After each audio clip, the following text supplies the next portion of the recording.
మంచిది. మరి ఈ 2 దినాలు ఒక ప్రాముఖ్యమైన అంశాన్ని మీతో పంచుకుందాము అని ఆశిస్తూ ఉన్నాను. ఈరోజు రాత్రి, రేపు రాత్రి ఆ సంగతే మీతో చెబుతాను. ప్రతికూల సమయాలలో పరిచర్యలు. ప్రతికూల సమయాలలో పరిచర్యలు. ప్రస్తుతం మనం చాలా ప్రతికూలమైన పరిస్థితుల గుండా ప్రయాణం చేస్తున్నాము. ఇలాంటి ప్రతికూల సమయాలలో పరిచర్యలో మనం ఎలా ఉండాలో ఈరోజు చెప్తాను. మరి ప్రతికూల పరిస్థితుల మధ్య పరిచర్య ఎలా చెయ్యాలో రేపు చెప్తాను. మెట్టుకు ఈ 2 దినాల నా సందేశాల శీర్షిక ఏమిటి అంటే ప్రతికూల సమయాలలో పరిచర్యలు. దేవుని వాక్యాన్ని మనం చదువుకుని చిన్న ప్రార్థనతో మన ధ్యానాన్ని మనం ఆరంభిద్దాం. అపోస్తలుడైన పేతురు తాను వ్రాసిన 2వ పత్రిక 3వ అధ్యాయం 17-18 వచనాలు ఇలా ఉన్నాయి. పేతురు రాసిన 2వ పత్రిక 3వ అధ్యాయం 17-18 వచనాలు. 17వ వచనం నేను చదువుతాను.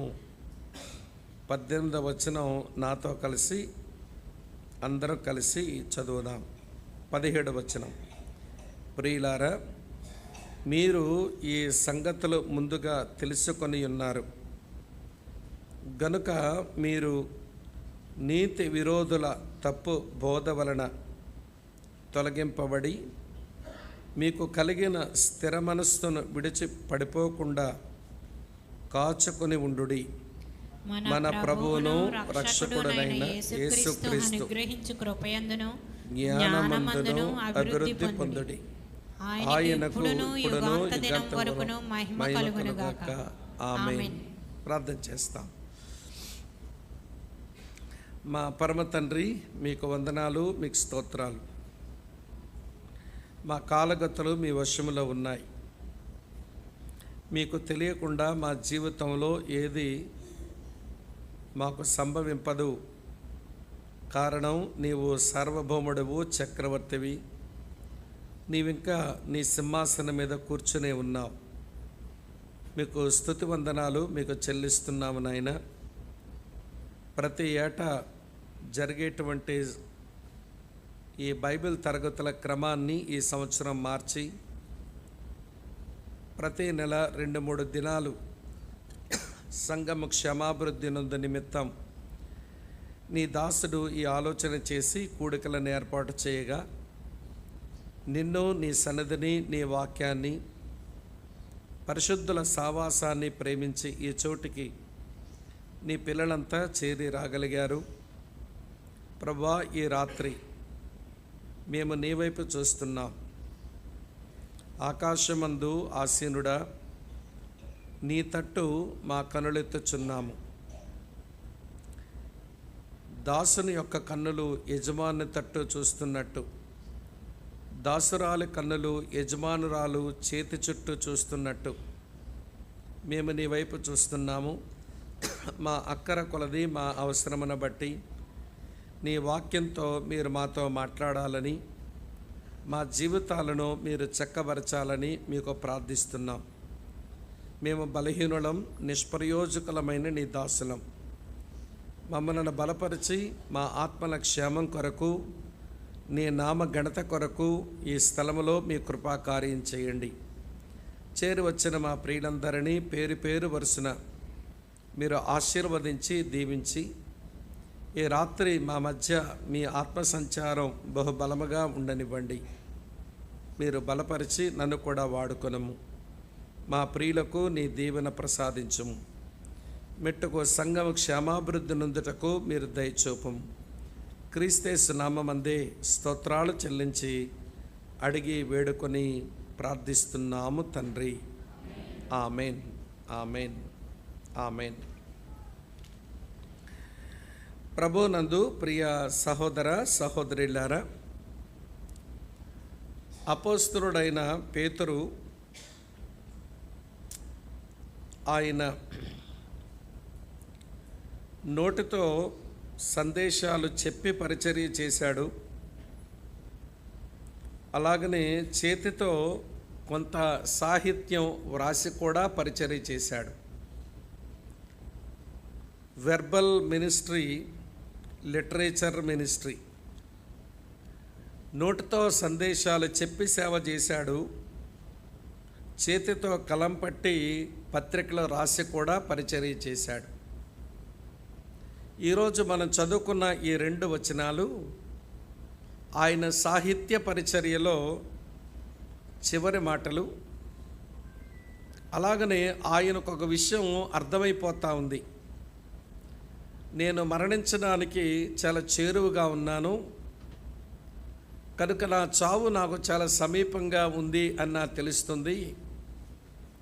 కనుక సంఘాన్ని ఎట్లయినా నేను కొంచెం కొన్ని మాటలు వ్రాసి వారిని రేపితేనే మంచిది అనుకున్నాడు. పేతురు రాసినటువంటి 2వ పత్రిక ఇదేదో సలహాలు చెప్పే పత్రిక కాదు, ఏదో సూచనలు చెప్పే పత్రిక అంతకంటే కాదు. ఈ పత్రికలో పాఠకులను ఆయన రేపాలి అనుకుంటున్నట్ట.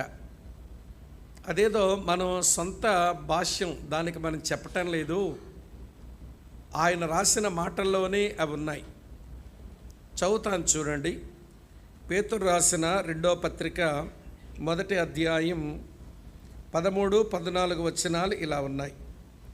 మరియు మన ప్రభువైన యేసుక్రీస్తు నాకు సూచించిన ప్రకారం నా గుడారము త్వరగా విడిచిపెట్టవలసి వచ్చునని ఎరిగి నేను ఈ గుడారములో ఉన్నంతకాలం ఈ సంగతులను జ్ఞాపకం చేసి మిమ్మల్ని రేపుట న్యాయమని ఎంచుకొనుచున్నాను.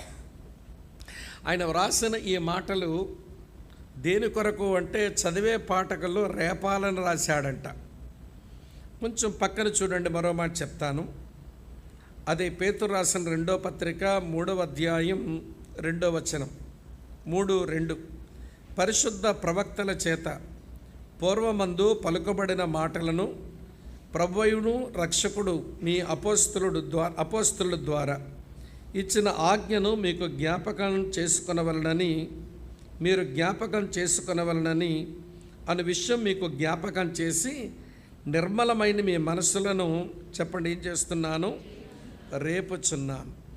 కనుక పేతురు రాసిన ఈ 2వ పత్రిక ఇవి సలహాలు సూచనల కింద మనం తీసుకోవడానికి కాదు, ఇవి రేపేటువంటి మాటలు.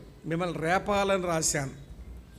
రేపుట అనే మాటకు మన కొంచెం తెలుగు అర్థం మనం గ్రహించవలసి వస్తే, మిమ్మల్ని రేపడానికి అంటే మిమ్మల్ని రెచ్చగొట్టడానికి మాటలు రాస్తున్నాను, మిమ్మల్ని రెచ్చగొట్టడానికి మాటలు రాస్తున్నాను. ప్రియమైన సోదరి స్నేహితులారా, క్రైస్తవ సంఘమునకు బయట నుంచి హింసలు సంఘం ఆరంభం నుంచి జరుగుతూనే ఉన్నాయి. ఆ 1వ శతాబ్దంలో సంఘం ఆరంభించబడినప్పుడు యోధా మతస్థుల వలన, రోమా ప్రభుత్వం వలన, అప్పుడు మతం యోధా మతం, అప్పుడు ప్రభుత్వం రోమా ప్రభుత్వం, ఆ రెండిటి వలన సంఘమునకు హింస జరిగింది. ఆ రోజు నుంచి ఈ రోజు వరకు ఏదో మతం, ఏదో ప్రభుత్వం క్రైస్తవ సంఘాన్ని బాధ పెడుతూనే ఉంది. ఆ బాధలు ఈ రోజుల్లో మనం కూడా అనుభవిస్తూనే ఉన్నాం. ఆ రోజున ఒక మతం, ఈ రోజున మరో మతం. ఆ రోజున ఒక ప్రభుత్వం, ఈ రోజున మరో ప్రభుత్వం. ఇది బయట నుంచి మనకు వస్తున్న అననుకూల పరిస్థితులు, అది ప్రతికూలమైన పరిస్థితులు. సరే, ఆ ప్రతికూలమైన పరిస్థితుల మధ్య దేవుని సంఘములో ఉన్న దేవుని పిల్లలు వారు ఎలాగ బ్రతకాలో అది 1వ పత్రికలో రాశాడు. మనం పేతురు రాసిన 1వ పత్రిక మరి హింసలు జరుగుతున్న వేళ తమ ఆధ్యాత్మిక జీవితాలు ఎలా మెరుగుపరుచుకోవాలో చెప్పబడినటువంటి పత్రిక 1వ పత్రిక. 2వ పత్రిక దగ్గరకు వచ్చేసరికి సంఘం లోపల సమస్యలు. సంఘం లోపలేమి సమస్యలు అంటే, ప్రియులారా, ఆరోగ్యకరమైన బోధ ఉంది, అది సంఘానికి ఎప్పుడూ ఆరోగ్యమే. అలాగనే దుర్బోధ ఉంది, అది సంఘానికి ఎప్పుడూ ప్రమాదమే.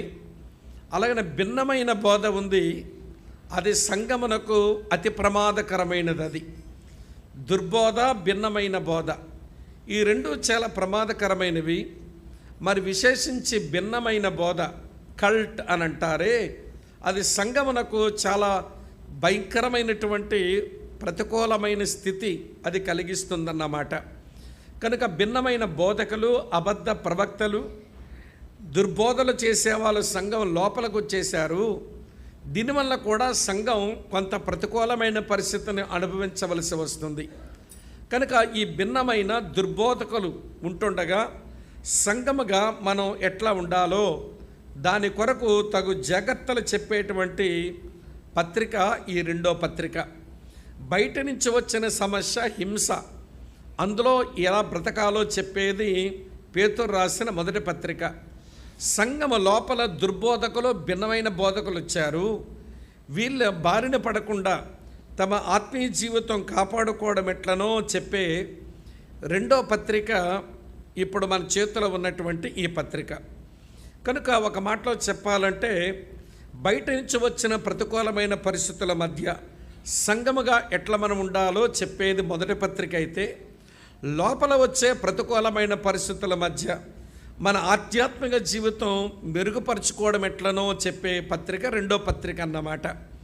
అటువంటి రెండో పత్రికలో చివరి మాటలు, నేను రేపడానికి రాస్తున్నాను, మిమ్మల్ని రెచ్చగొట్టడానికి రాస్తున్నాను అని భక్తుడు అన్నాడే, అందులో చివరి 2 వచనాలు ఇప్పుడు మనం ఆలోచన చేయబోతున్నాం. ఆ వచనాల ముందుకు వెళ్ళే ముందు ఒక విషయం చెప్పాలి. అపోస్తలుడైనటువంటి పేతురు, ప్రియులారా, పడిపోయినవాడు, అలాగనే పునరుద్ధరించబడినవాడు. ఆయన పడిపోయినాడు, ఆ విషయం మనం బాగా ఎరుగుదాం. సువార్తల్లో మనం చూస్తాం ఆయన ఏ ఏ సందర్భాలలో ఆయన పడిపోయిన స్థితికి వచ్చినాడో, భక్తిలో, ఆధ్యాత్మిక జీవితంలో తాను ఒక దివాలా కోరయ్యాడో స్పష్టంగా కనబడుతుంది. ప్రభు ఒక మారు చెప్పారు, నేను యెరూషలేం వెళతాను, అక్కడ వారు నన్ను పట్టి అన్ని జనులకు అప్పగిస్తారు, వారు నన్ను కొరడాలతో కొట్టి చంపి చివరికి పాతి పెట్టబడితే 3వ దినం తిరిగి లేస్తాను అని తన యొక్క మరణ, భూస్థాపన, పునరుత్థానాన్ని గురించి యేసు ప్రభువారు మాట్లాడుతూ ఉండగా, ఆ రోజున ఈ పేతురు అన్న మాట ఏంటంటే, ప్రభువా అది నీకు దూరమగునుగాక అన్నాడు. అంటే పేతురు యొక్క పతనావస్థ అక్కడ మొదలైందంటారు. ఏంటి పేతురు పతనావస్థ అంటే, యేసు ప్రభు తండ్రి చిత్తం చేస్తాను అంటే నీవు నీ తండ్రి చిత్తం చెయ్యకుందువుగాక అని అడ్డం పడుతున్నాడు. దేవుని చిత్తం నువ్వు చెయ్యకుందువుగాక, నీకు దూరమగునుగాక అని ఆ మాట్లాడితే సాతానా నా వెనుక పొమ్ము అన్నాడు. అసలు ప్రభు ఏ మనిషిని సాతానా అని ఎప్పుడు సంబోధించలేదు. ఇక్కడ పేతురును కూడా సాతానా అనే మాట సంబోధించడం వెనక, పేతురు వెనక ఉన్న సాతానుని దృష్టిని చెప్పిన మాటే కానీ అది పేతురు మీద నేరారోపణ చేయడానికి అన్నమాట కాదు, లేక అతనికి ఆ టైటిల్ ఇచ్చింది అంతకంటే కాదు. మెట్టుకు పేతురు పతనావస్థ ఏమిటి అంటే, యేసు తండ్రి చిత్తం చేస్తానంటే అది నీకు దూరమగునుగాక అని అక్కడ నుంచి అతని జారుడు మొదలయ్యింది. అలా జారిపోయిన పేతురు రూపాంతర కొండ మీదకి వెళ్ళిన తర్వాత, ప్రభువా ఇక్కడ ఉండుట మంచిది, నీకో పర్ణశాల కడతాము, మోషేకో పర్ణశాల కడతాము, తర్వాత ఏలియాకో పర్ణశాల కడతాము అని ఆయన మాట్లాడుతూ ఉంటే పైన తండ్రికి కొంచెం కోపం వచ్చింది. ఆయన అన్నాడు, నువ్వు మాట్లాడడం మానేసి ఇదిగో ఈయనే నా ప్రియకుమారుడు, ఈయన మాట ముందు విను అని తండ్రి అక్కడి నుంచి అరిచాడు. ఇక్కడ పేతురు యొక్క పతనావస్థలో మరొక తప్పిదం ఏంటనంటే, దేవుని కుమారుడిని వింటున్నారా, మోషే ఏలియాలతో సమానం చేసేస్తున్నాడు. ఇల్లు కట్టినవాడు ఇల్లు ఒకటేనా?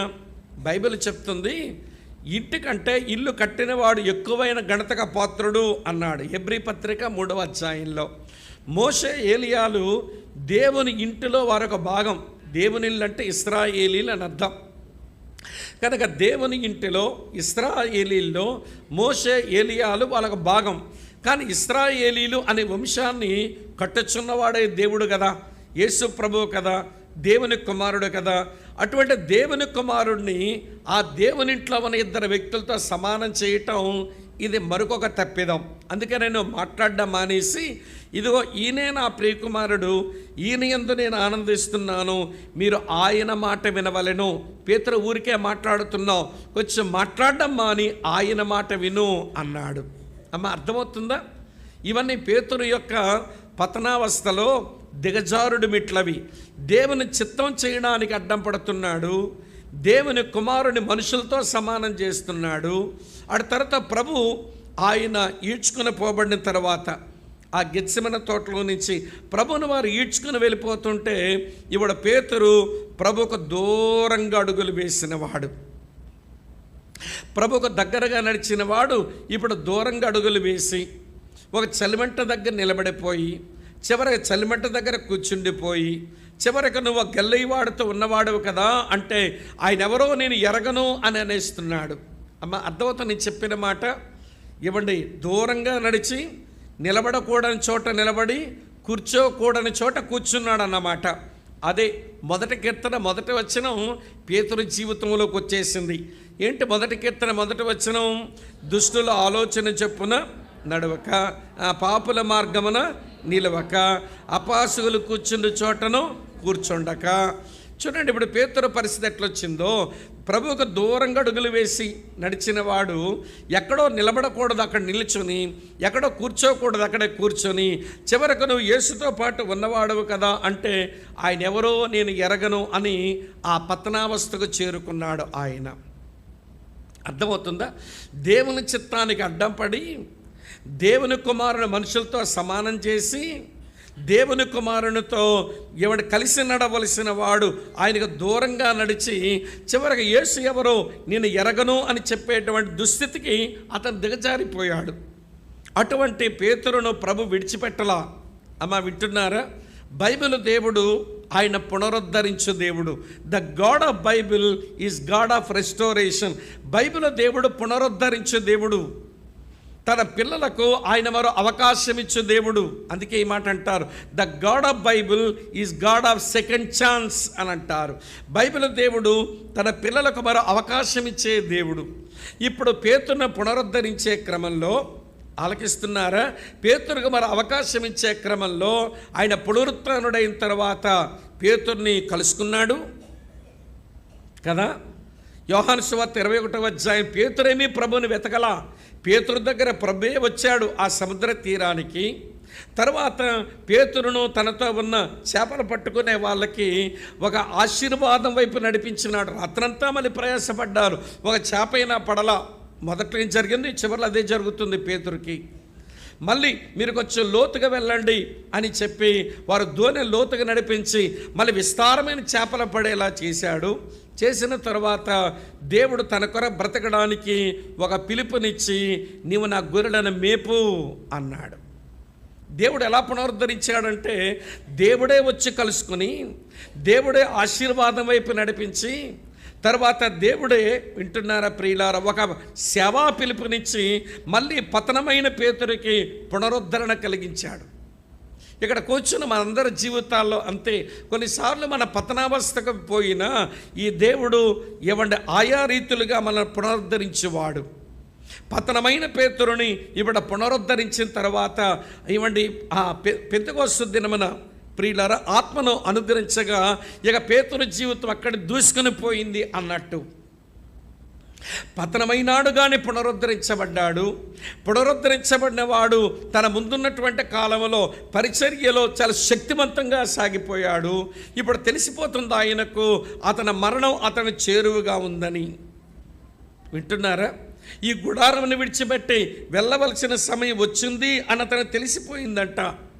అందుకని నేను చనిపోబోతున్నాను గనక నేను కొన్ని విషయాలు చెప్పి మిమ్మల్ని రేపాలని, మిమ్మల్ని రెచ్చగొట్టాలని ఈ మాటలు రాశాను అన్నాడు.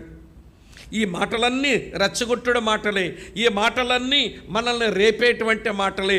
అన్నీ మనం చెప్పుకోవడం లేదు, కానీ ఆ చివరి 2 వచనాలు మాత్రమే ఈ రాత్రి మనం ధ్యానం చేస్తాం.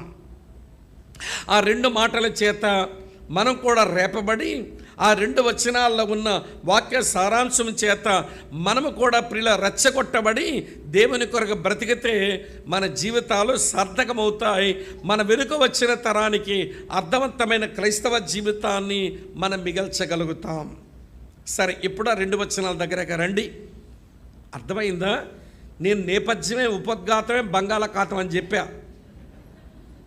ఎందుకనంటే ఇవన్నీ అవసరం. ఇవన్నీ తెలియకపోతే ఈ మాటల యొక్క తీవ్రత మనకు అర్థం కాదు కదా. ఏదో పేలవంగా చదివితే కుదరదు. ఈ మాటల వెనకాల పేతురు యొక్క నేపథ్యం ఏమిటి, అతను ఎలాంటి మనసుతో ఈ మాటలు రాశాడు అనేది మనకు తెలియాల్సిన అవసరం ఉంది. కాబట్టి ప్రియుల 17-18 వచనాలు చివరి మాటలు, అవి పేతురు రాసిన చివరి మాటలు, ఆయన చివరి మాటలు, ఆయన మరణం చేరువుగా ఉండగా సంగమునకు ఆయన చెప్పిన చివరి మాటలు. ఇది లోపల వస్తున్న సమస్యకు, లోపల కనబడుతున్న ప్రతికూలమైన పరిస్థితుల మధ్య అర్థవంతంగా జీవించడం ఏంటో నేర్పించే మాటలు. బయట సమస్య రేపు రాత్రి చెప్తాను. బయట నుంచి వచ్చిన ప్రతికూలమైన పరిస్థితుల్లో మనం అర్థవంతంగా జీవించడం ఏంటో అది రేపు చెప్తాను. అది పరిచర్యను గురించి. ఈ రోజున ప్రతికూలమైన పరిస్థితులు లోపలకు వచ్చేస్తున్నటువంటి వేళ ఈ ప్రతికూలమైన పరిస్థితుల్లో ఎలాగ పరిచర్యలో మనం ఉండాలో అది ఈ రాత్రి మీతో చెప్పబోతున్నాను. సరే, ఇప్పుడు చూడండి, పేతురు రాసిన 2వ పత్రిక 3వ అధ్యాయంలో 17వ వచనంలో ఏమని సంబోధిస్తున్నాడో చూడండి. ఆగండి, ఏమంటున్నాడు ఆయన? అలా కొంచెం వెనక్కరండి. 3వ అధ్యాయం 1వ వచనం చూడండి ఏమన్నాడు. Very good. 3వ అధ్యాయం 8వ వచనం చూడండి ఏమన్నాడో. Very good. 3వ అధ్యాయం 14వ వచనం చూడండి ఏమన్నాడో. ప్రియులారా. ఈ అధ్యాయంలోనే ప్రియులారా ప్రియులారా ప్రియులారా ప్రియులారా అని ఆయన సంబోధిస్తున్నాడే. ప్రతి సంబోధన వెనకాల ఒక ఇంప్లికేషన్ ఉంది. 3వ అధ్యాయం 1వ వచనంలో ప్రియులారా అని సంబోధించినప్పుడు, ఒరే బాబు దీన్ని జ్ఞాపకం చేసుకోండి అని చెప్పడానికి పిలిచాడు. ప్రియులారా వినండి, ప్రియులారా, మైండ్ఫుల్ ఇట్, దీన్ని జ్ఞాపకం చేసుకుంటూ బతకండి అన్నాడు. 8వ వచనంలో ప్రియులారా అంటూ ఏమన్నాడు తెలుసా? మర్చిపోకుండా ఉండండి అని పిలుస్తున్నాడు. 3వ అధ్యాయం 1వ వచనం ప్రియులారా జ్ఞాపకం చేసుకోండి. 3వ అధ్యాయం 8వ వచనంలో ప్రియులారా మర్చిపోకండి. 3వ అధ్యాయం 14వ వచనంలో ప్రియులారా ఆసక్తి కలిగి ఉండండి. మరి ఇప్పుడు 17వ వచనంలో ప్రియులారా మీరు జాగ్రత్త వహించండి. అంతే. ఈ అంచెదినాల్లో క్రైస్తవుడు జ్ఞాపకం ఉంచుకోవలసిన వాటిని జ్ఞాపకం ఉంచుకోవాలి, మర్చిపోకూడని వాటిని మర్చిపోకుండా ఉండాలి. దేని విషయంలో ఆసక్తిని కనపరచాలో ఆసక్తిని కనపరచాలి, దేని విషయంలో జాగ్రత్త వహించాలో అది జాగ్రత్త వహించాలి. అంచెదినములలో దేవుని పిల్లల యొక్క విధి, అంచెదినములలో దేవుని పిల్లల యొక్క డ్యూటీ. సరే, ఆ సంబోధనలోనే 4 మాటలు చెప్పాను కదా. ప్రియులారా అని సంబోధించిన దైవజనుడు జ్ఞాపకం చేసుకోండి, మర్చిపోకండి, ఆసక్తి కలిగి ఉండండి, జాగ్రత్తలు తీసుకోండి. ఎందుకు? సమస్య బయట నుంచి వచ్చింది కాదు, లోపలిది. కాబట్టి బయట నుంచి వచ్చే సమస్య కాదు, ఇది లోపల నుంచి వచ్చిన సమస్య. కాబట్టి మీరు నేను చెప్పిన విషయాలు యేసయ్య చెప్పాడు, మేము చెప్పాము, అవి జ్ఞాపకాన్ని తెచ్చుకోండి. తరువాత దేవుని దృష్టిలో దినముల లెక్క ఎలా ఉంటుందో మర్చిపోకండి. ఆయన రాకడ కొరకు కనిపెడుతున్నారు కదా, ఇప్పుడు ఎలా ఉండాలో అలా ఆసక్తి కలిగి ఉండండి. మీరు ఎలాగ జాగ్రత్తలు వహించాలో అలాగ మీరు జాగ్రత్తలు ఆ 4 మాటలే ఒక సందేశం అండి. అమ్మ వింటున్న ప్రియులారా మర్చిపోకండి, ప్రియులారా జ్ఞాపకం ఉంచుకోండి, ప్రియులారా ఆసక్తి కలిగి ఉండండి, ప్రియులారా జాగ్రత్తలు తీసుకోండి అన్నాడు.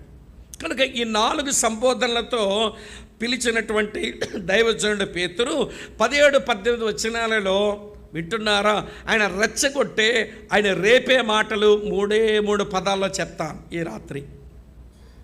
ఈ 2 వచనాల మొదటి పదం ఏంటనంటే కాచుకొని ఉండండి. గార్డ్ యువర్ సెల్ఫ్, మిమ్మల్ని మీరు కాచుకోండి అన్నాడు. ఏ విషయంలో కాచుకొని ఉండాలో అది నేను తర్వాత చెప్తాను. 2వ మాట ఏమన్నాడంటే గ్రోయింగ్ అన్నాడు. అంటే అభివృద్ధి చెందండి అంటున్నాడు.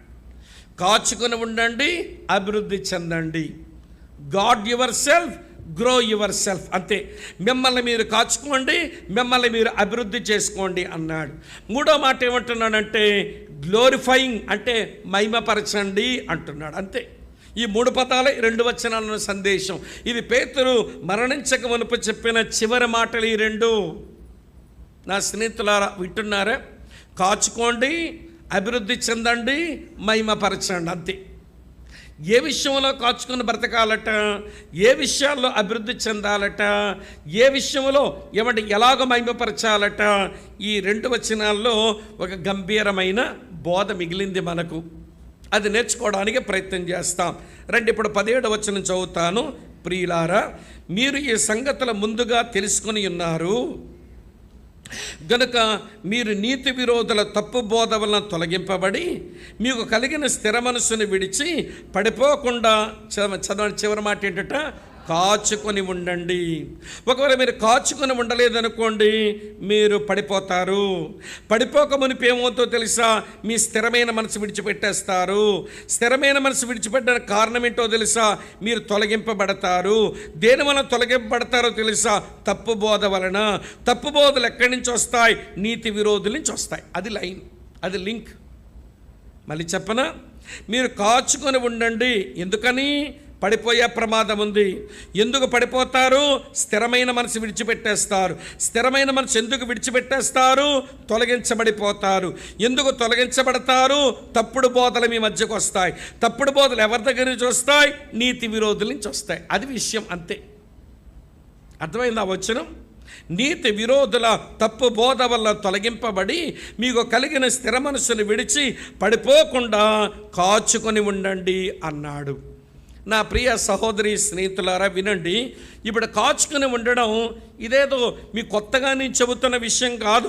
ఈ సంగతులు ముందుగా మీరు తెలుసుకున్నారు అన్నారు. ఎవరు చెప్పారు ముందుగా? చూడండి, ఇప్పుడు 3వ అధ్యాయం నేను చదువుతున్నాను, 2వ వచనం చదువుతున్నాను. చూడండి ప్రియులారా, ఇలా రాసి ఉంది. 3వ అధ్యాయం 2వ వచనం. పరిశుద్ధ ప్రవక్తల చేత పూర్వమందు పలకబడిన మాటలను ప్రభువైన రక్షకుడు మీ అపోస్తుల ద్వారా మీకు ఇచ్చిన ఆజ్ఞ మీరు జ్ఞాపకం చేసుకునవలసిన విషయాలు మీరు జ్ఞాపకం చేసుకోవాలని నిర్మలమైన మీ మనసులో నేను రేపుతున్నాను అన్నాడు. క్రీస్తునందు ప్రియమైన స్నేహితులారా, ఈ నీతి విరోధుల గురించి యేసు ప్రభు చెప్పినాడు మీకు. ఆ యేసు ప్రభు ద్వారా ఆజ్ఞాపించబడిన అపోస్తులమైన మేము కూడా మీతో చెప్పాము. కనుక వారు నీతి విరోధులు. వారు ఏం చేస్తారో తెలుసా? వారు తప్పుడు బోధలు మీ దగ్గర తెస్తారు. తప్పుడు బోధల వల్ల ఏమవుతారో తెలుసా? మీరు అసలైన బోధ నుంచి తొలగించబడతారు. ఆ బోధ నుంచి ఎప్పుడైతే తొలగించబడ్డారో మీ స్థిర మనసుని విడిచిపెట్టేస్తారు. తర్వాత మీరు పడిపోయి కనబడతారు. అందుకే మిమ్మల్ని మీరు కాచుకోండి. జారే స్థలం మీద అడుగులు వేస్తున్నప్పుడు, ఒరే సరిగా కాచుకుని నడవరా, జాగ్రత్తగా అడుగులయ్యిరా అని చెప్పాల్సి ఉంటుంది. ఏ ప్రమాదం లేని చోట అడుగులు వేసుకుని పోతున్నోడికి జాగ్రత్తల పెద్ద చెప్పనక్కర్లేదు. ప్రియుల, నీతి విరోధుల తప్పుడు బోధలు దేవుని పిల్లలకి జారుడు స్థలాలు. వీళ్ళ గురించి కొంచెం తెలియాలి. ఈ నీతి విరోధుల గురించి ఇదే పేతురు ఇంతకుముందు ఏం చెప్పాడో, ఈ సంగతులు ముందుగానే చెప్పాడు. ఏం చెప్పాడో చూపిస్తాను చూడండి. వీళ్ళ గురించి ఏమన్నాడు? 2వ అధ్యాయం 1వ వచనం చూస్తారా? పేతురు రాసిన 2వ పత్రిక 2వ అధ్యాయం 1వ వచనం. మరియు అబద్ధ ప్రవక్తలు ప్రజలలో ఉండిరి, అటువలనే మీలోను అబద్ధ బోధకులుందురు. వీరు తమ్మును కొనిన ప్రభువును కూడా విసర్జించుచు తమకు తామే శీఘ్రముగా నాశనము కలుగు చేసుకొనుచు నాశనకరమగు భిన్నాభిప్రాయములను రహస్యముగా బోధించుదురు. అమ్మ, వింటున్నారా? ఎవరంట వీళ్ళు? తమను కొనిన ప్రభువును కూడా విసర్జించే మనుషులంట. వారు తమకు తామే శీఘ్రంగా నాశనము కలుగు చేసుకునేవారంట. వారి కొరకు ఎవడు పొంచి ఉన్నటువంటి నాశనం అదేమి కునికి నిద్రపోదంట, వారి మీద త్వరగానే వస్తుంది. ఇదండి నీతి విరోధుల గురించి ఆయన ఇచ్చిన డిస్క్రిప్షన్. నీతి విరోధుల గురించి ఆయన ఇచ్చిన వివరణది. తమను కొన్న ప్రభువునే విసర్జిస్తారట. అక్కడ ఆపేసేయండి. 2వ అధ్యాయం 15వ వచనం చూడండి ప్రియులారా. ఇలా రాసి 2:15లో తిన్నని మార్గమును విడిచి, మిగిలింది వద్దులేండి, మళ్ళీ చరిత్రలోకి వెళ్ళాల్సి వస్తుంది. వీళ్ళ ముందు దేవుడు ఉంచిన స్ట్రైట్ వే తిన్నని మార్గాలు వదిలేస్తారు, వంకర మార్గాలు ఎంచుకుంటారు. బిలాములాగా దేవుడు వారి ముందు ఉంచిన తిన్నన మార్గంలో వెళ్ళరు, వారు వంకర మార్గాల గుండా ప్రయాణం చేసిన వారు వీళ్ళు. అమ్మ, వింటున్నారా? వీళ్ళ గురించి అలాగా ఆలోచించి 20వ వచనం చూడండి, వారి గురించి ఏమన్నాడో ఈ పేతురు. ఈ రోజున ప్రియమైన స్నేహితులారా, తమను కొనిన ప్రభువుని విసర్జించిన ఈ అబద్ధ ప్రవక్తలు, అబద్ధ బోధకులు, తిన్నన మార్గాన్ని విడిచిపెట్టిన అబద్ధ ప్రవక్తలు, అబద్ధ బోధకులు, చూడండి 2:20 ఏముందో, వారు ప్రభువును రక్షకుడనైన యేసుక్రీస్తు విషయమైన అనుభవ జ్ఞానము చేత ఈ లోక మాలిన్యములు తప్పించుకొనిన తరువాత మరలా వాటిలో చిక్కుబడి వాటి చేత జయింపబడిన ఎడల వారి కడవరి స్థితి మొదటి స్థితి కంటే చెడ్డదగును. చూసారా, గమనించారా? ఏమంటే వారు క్రీస్తు విషయమైన అనుభవ జ్ఞానము చేత లోకమాన్యులు తప్పించుకున్నారు, కానీ మళ్ళీ వాటిలోనే చిక్కుబడిపోతారంట. వాళ్ళ గురించి పేతురు ఏమైనా సామెత చెప్పాడో తెలుసా? కుక్క తన వాంతికి తిరిగినట్టు. చెప్పండి, కడగబడిన పంది బురదలో దొర్లుటకు మళ్ళినట్లు అని నిజమైన సామెత చెప్పిన వీరికి సంభవించాను. అంటే ఈ అబద్ధ బోధకులు, అబద్ధ ప్రవక్తలు ఎట్లాంటి వారు అంటే, ఎవడి కక్కిన దానికి తిరిగిన కుక్కల్లాగా, కడగబడిన పంది మళ్ళీ బురదలోకి పోయి దొర్లినట్లుగా వీళ్ళు చందమలా కనబడుతుందట. ఈ సామెత వాళ్ళ విషయంలో నెరవేర్పొచ్చినట్టు అనిపిస్తుంది అన్నాడు పేతురు. ఇంకా చాలదండి వాళ్ళ గురించి చెప్పిన మాటలు. వీళ్ళెవరో తెలుసా? వారు తమను కొనిన ప్రభువునే విసర్జించిన వారు, దేవుడు వారు ముందుంచిన తిన్నన మార్గాన్ని వారు వదిలేసుకున్నటువంటి వారు. వీళ్ళు ఏ లోకమాలి నుంచి అయితే బయటకు వచ్చారో మళ్ళీ అందులోనే మునిగి తేలుతున్న కుక్కల్లాంటి, పందుల్లాంటి వారు వీళ్ళు చెప్పిన బోధ ఇది నీతి విరోధుల బోధ. ఆ బోధ కానీ మీరు విన్నారనుకోండి, మీరేమవుతారో తెలుసా? మీరంటే స్థిరమైన మనసును విడిచిపెట్టేస్తారు.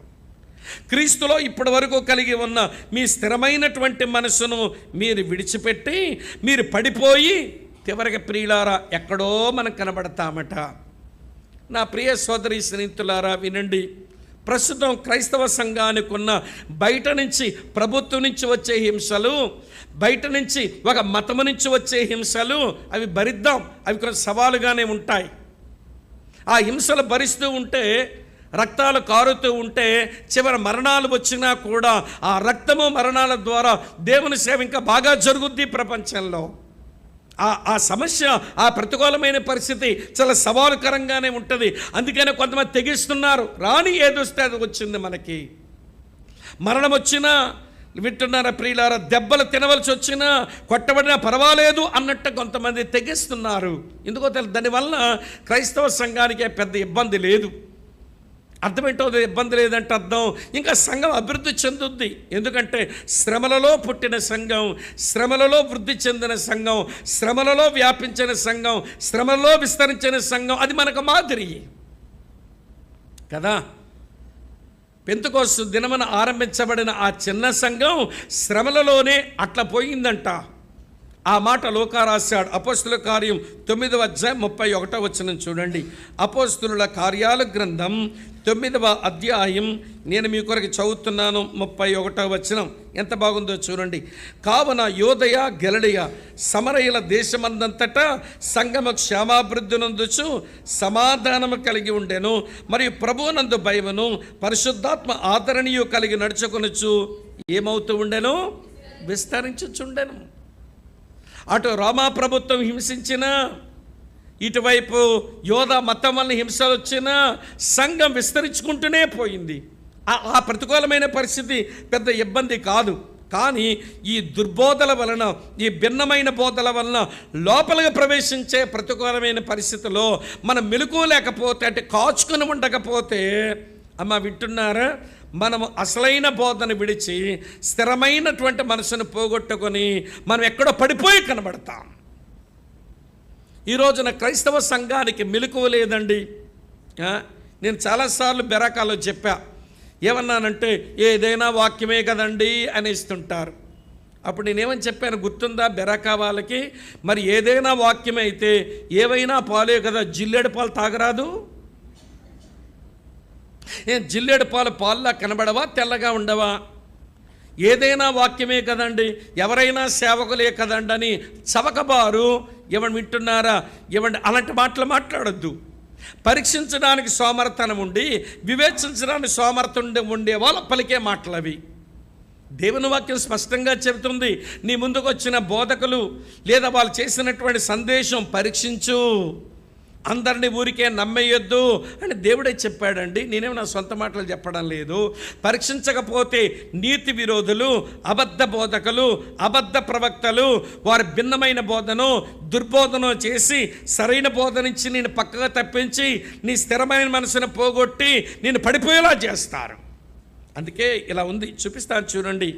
యోహాను రాసిన మొదటి పత్రిక 4వ అధ్యాయం మళ్ళీ ప్రియులారాతోనే మొదలైంది. ఇది కూడా చూడండి, యోహాను కూడా అదే అంటున్నాడు. 1 యోహాను 4వ అధ్యాయం 1వ వచనం, ప్రియులారా అనేకులైన అబద్ధ ప్రవక్తలు లోకములోనికి బయలు వెళ్ళి ఉన్నారు గనక ప్రతి ఆత్మను నమ్మక ఆయా ఆత్మలు దేవుని సంబంధమైనవో కావో పరీక్షించండి. అన్ని వాక్యాలే అందరూ సేవకులే అని మత్తెక్కి బతకొద్దు, మెలకువ కలిగి జీవించండి, పరీక్షించండి. సరే, ఇప్పుడు చెప్తాను వినండి. కాచుకుని ఉండడం అంటే ఏంటో చెప్తాను.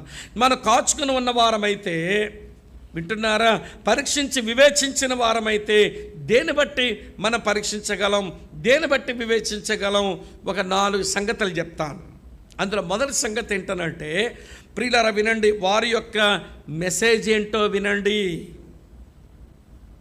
Listen there messages. వాళ్ళు ఏ సందేశం చెప్తున్నారో వినండి. వారి సందేశంలో సమతుల్యత ఉందా?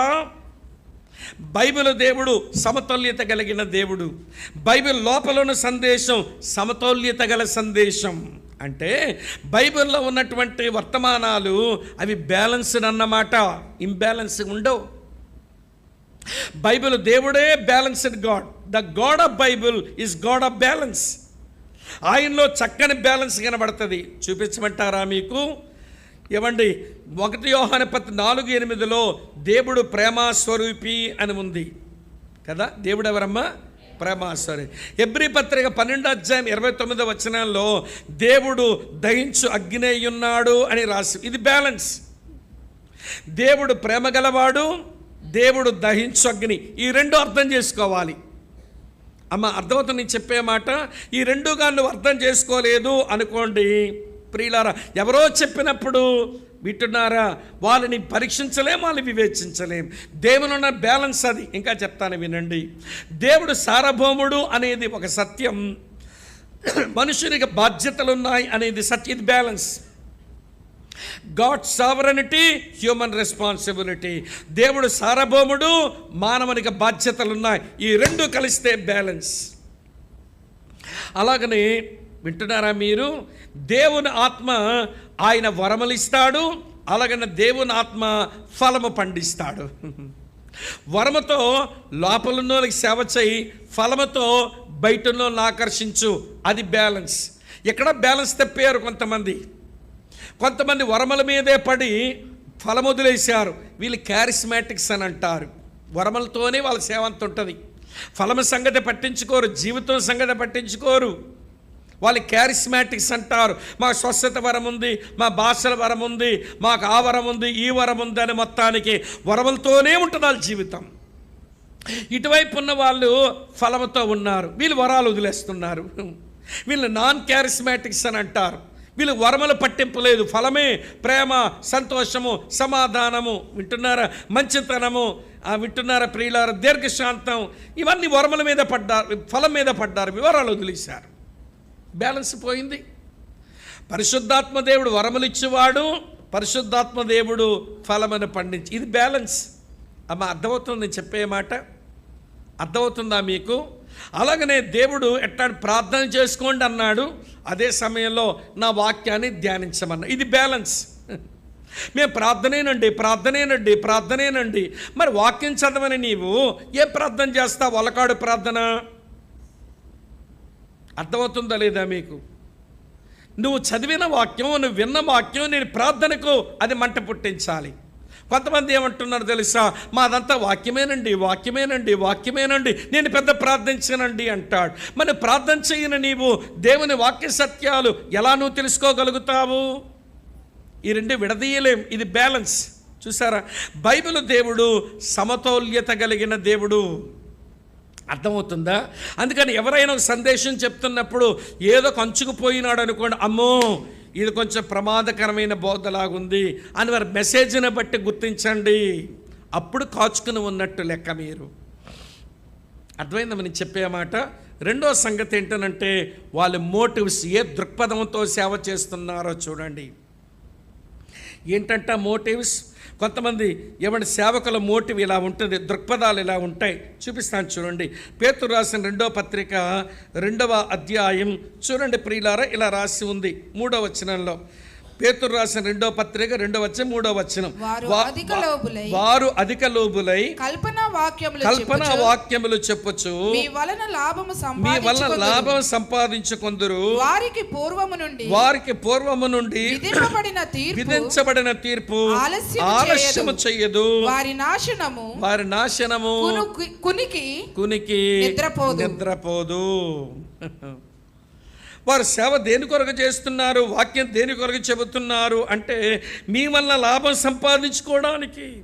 వారు లోభులై మీ వల్ల లాభం సంపాదించుకోవడానికి చెబుతున్నారు ఈ మాటలు. గమనించు, పరీక్షించు, వివేచించు, లేకపోతే నువ్వు పడిపోయి కనబడతావు. కాచుకోవడం అంటే అదే. పరీక్షించు, వివేచించు.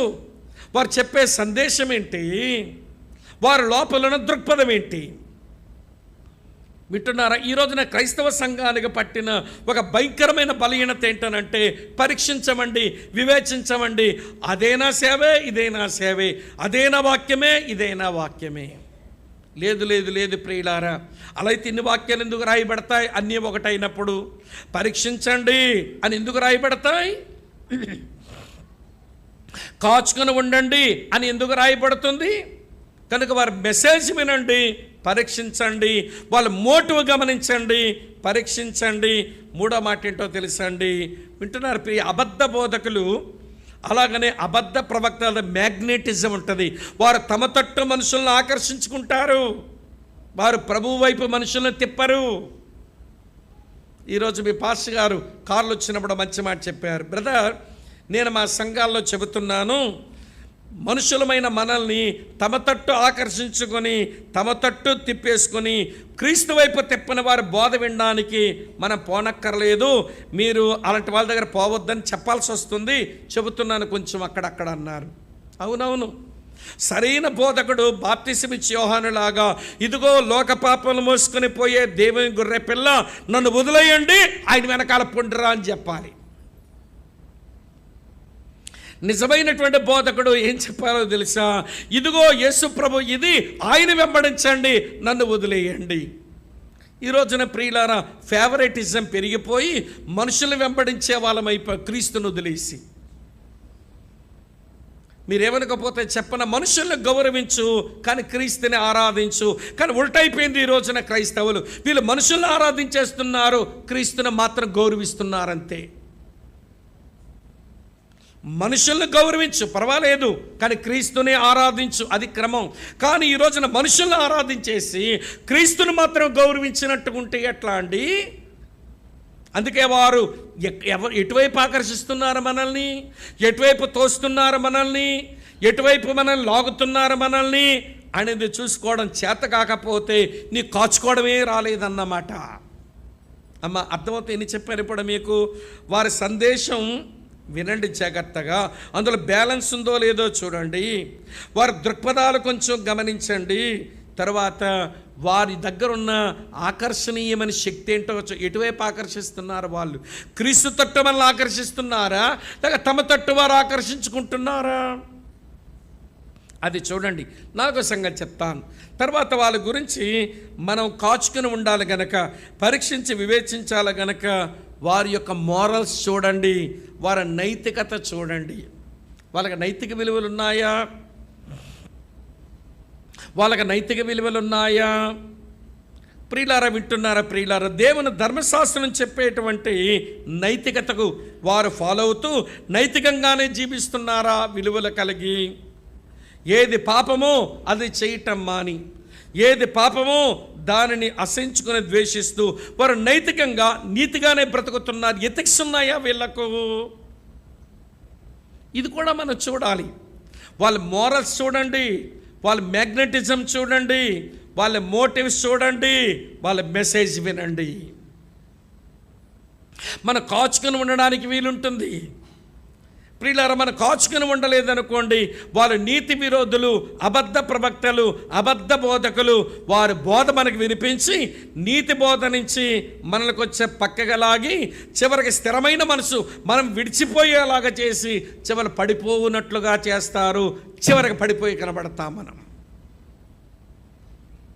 నేను మిమ్మల్ని రెచ్చగొట్టడానికే చెబుతున్నాను, మిమ్మల్ని రేపడానికే చెబుతున్నాను. బయట సమస్యలు, బయట ప్రతికూలమైన పరిస్థితులు ఉండనివ్వండి, కానీ లోపలికి వచ్చే ప్రతికూలమైన పరిస్థితుల విషయమై మీరు కొంచెం కనువిప్పు కలిగి ఉండండి. కాచుకొని గాడ్ యువర్ సెల్ఫ్ మిమ్మల్ని మీరు కాచుకునండి.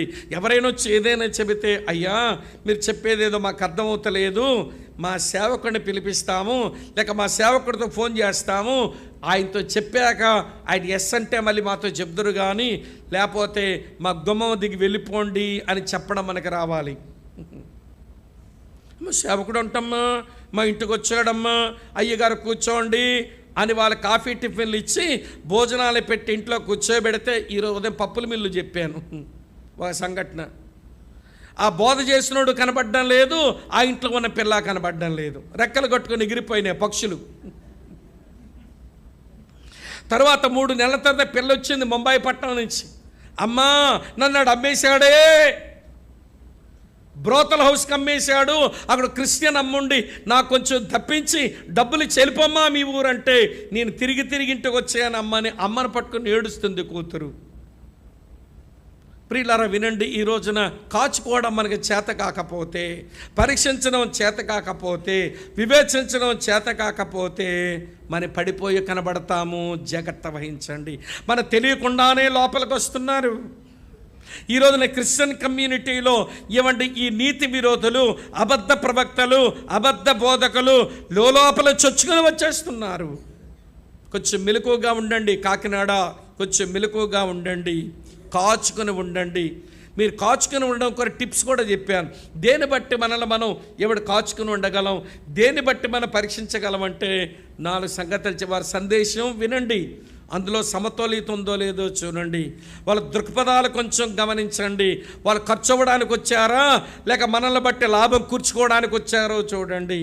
తర్వాత మాట చెప్పాను, వాళ్ళు ఎటువైపు మనల్ని ఆకర్షిస్తున్నారో చూడండి.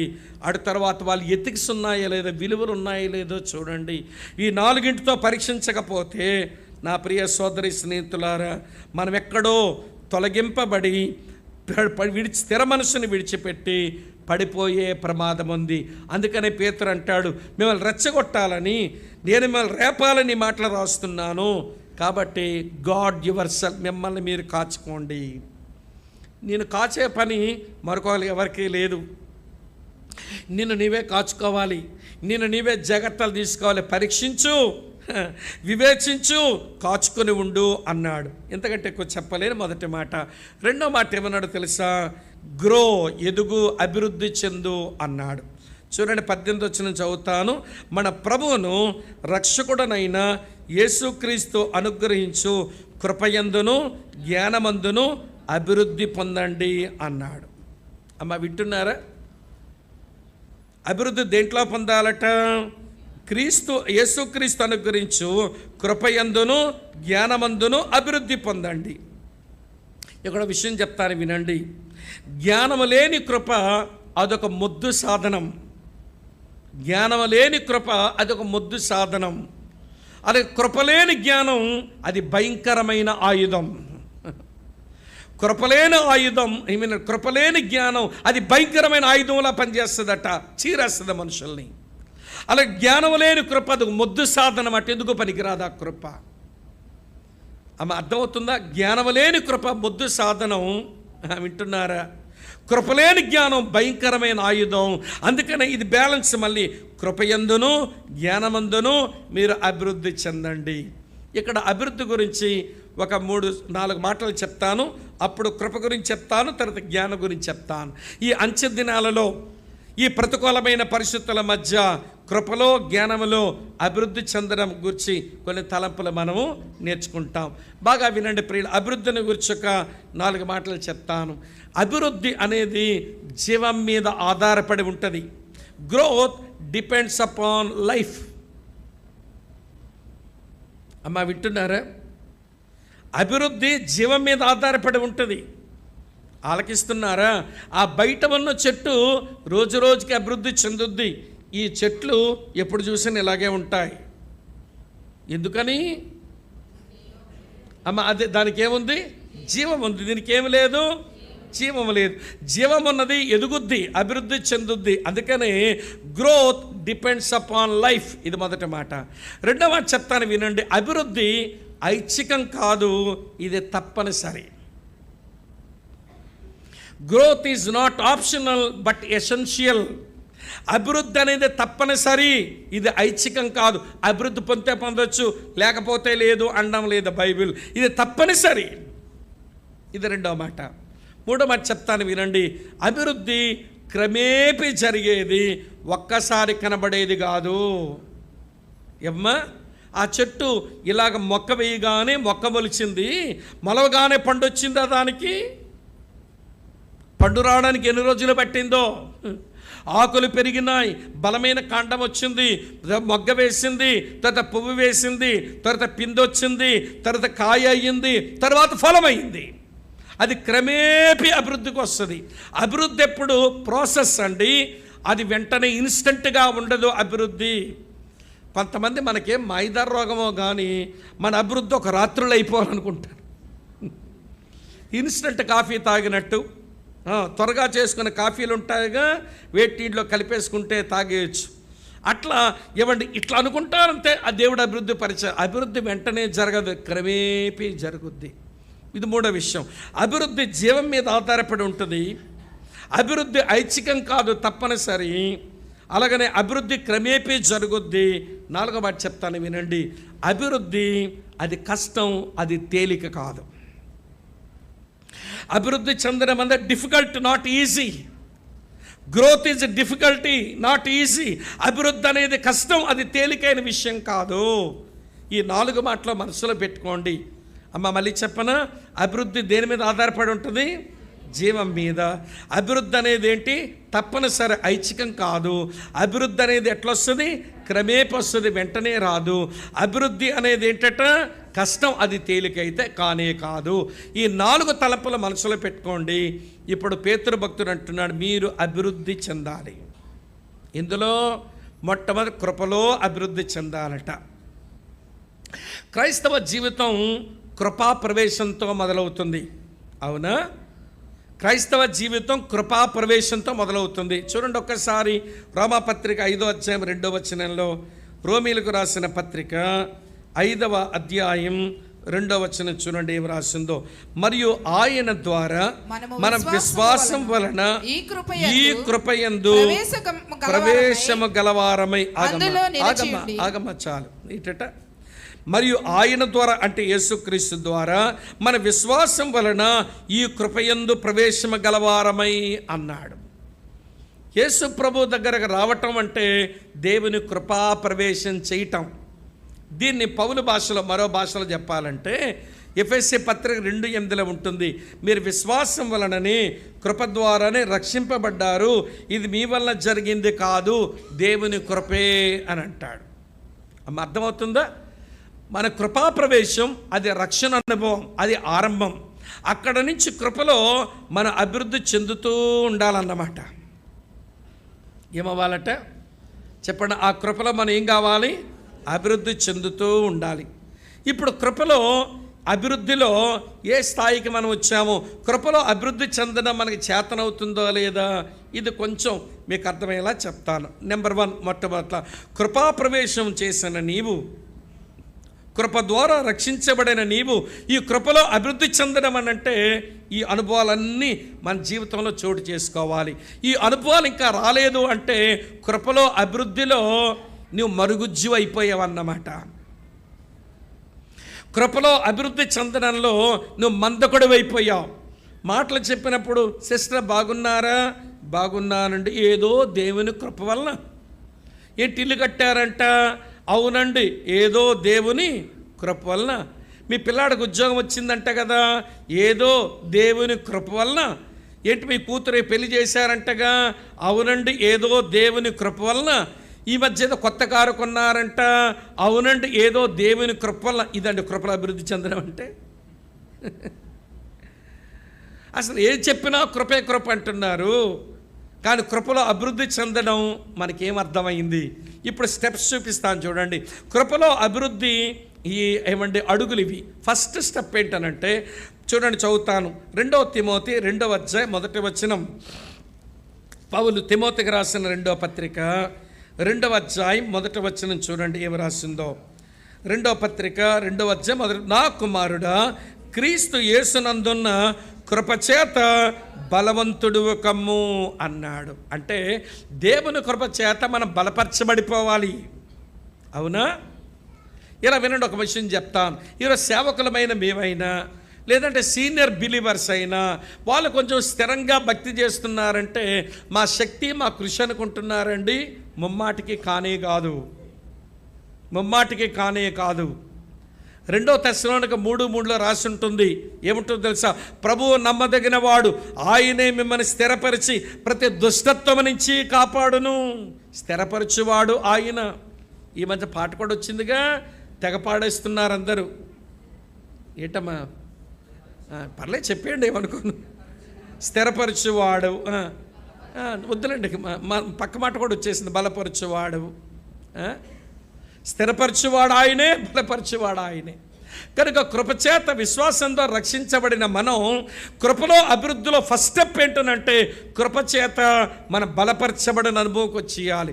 బ్రదర్, ఇదివరకు ఇలాంటి ఆజ్ఞ నెరవేర్చే శక్తి నాకు లేదు కానీ, ఇదివరకు ఈ పాపాన్ని జయించే శక్తి నాకు లేదు కానీ, ఇదివరకు ఈ మంచి పనులు చేసే శక్తి నాకు లేదు కానీ, దేవుని కృప ఎంత బలపరిచిందో. ఆ పాపాన్ని చేయలేకుండా బ్రతుకుతున్నా, ఈ మంచి పని చేయగలుగుతున్నా, కృపచేత నేను బలపరచబడ్డాను. అది కృపలో అభివృద్ధికి ఒక మెట్టు. ఇక్కడ ఉన్నారా లేదా అమ్మ? అర్థమవుతుందా? కృపచేత ఏమవ్వడాట? బలపరచబడాలి. అది ఫస్ట్ స్టెప్. సెకండ్ స్టెప్ చెప్పిస్తాను రండి. 2వ స్టెప్ ఏంటంటే కొరింథీయులకు రాసిన, వింటున్నారా మీరంతా? అపోస్తలుడైన పౌలు కొరింథీయులకు రాసిన 2వ పత్రిక 12వ అధ్యాయంలో చదువుతున్నాను చూడండి. 9వ వచనం, 8-9 చదువుతాను. అది నా యొద్ద నుంచి తొలగిపోవాలనని, నా శరీరంలో ఒక ముళ్ళుంది, అది నా యొద్ద నుంచి తొలగిపోవాలనని దాని విషయమై ముమ్మారు ప్రభువుని వేడుకున్నాను. అందుకు నా కృప నీకు చాలును, బలహీనత యందు నా శక్తి పరిపూర్ణమగుచున్నదని ఆయనే నాతో చెప్పాను. కాగా క్రీస్తు శక్తి నా మీద నిలిచి ఉండే నిమిత్తం విశేషముగా నా బలహీనతల యందే బహు సంతోషముగా అతిశయపడుచున్నాను. ఇదేంటో తెలుసా ప్రియులారా? శ్రమలలో సహనం.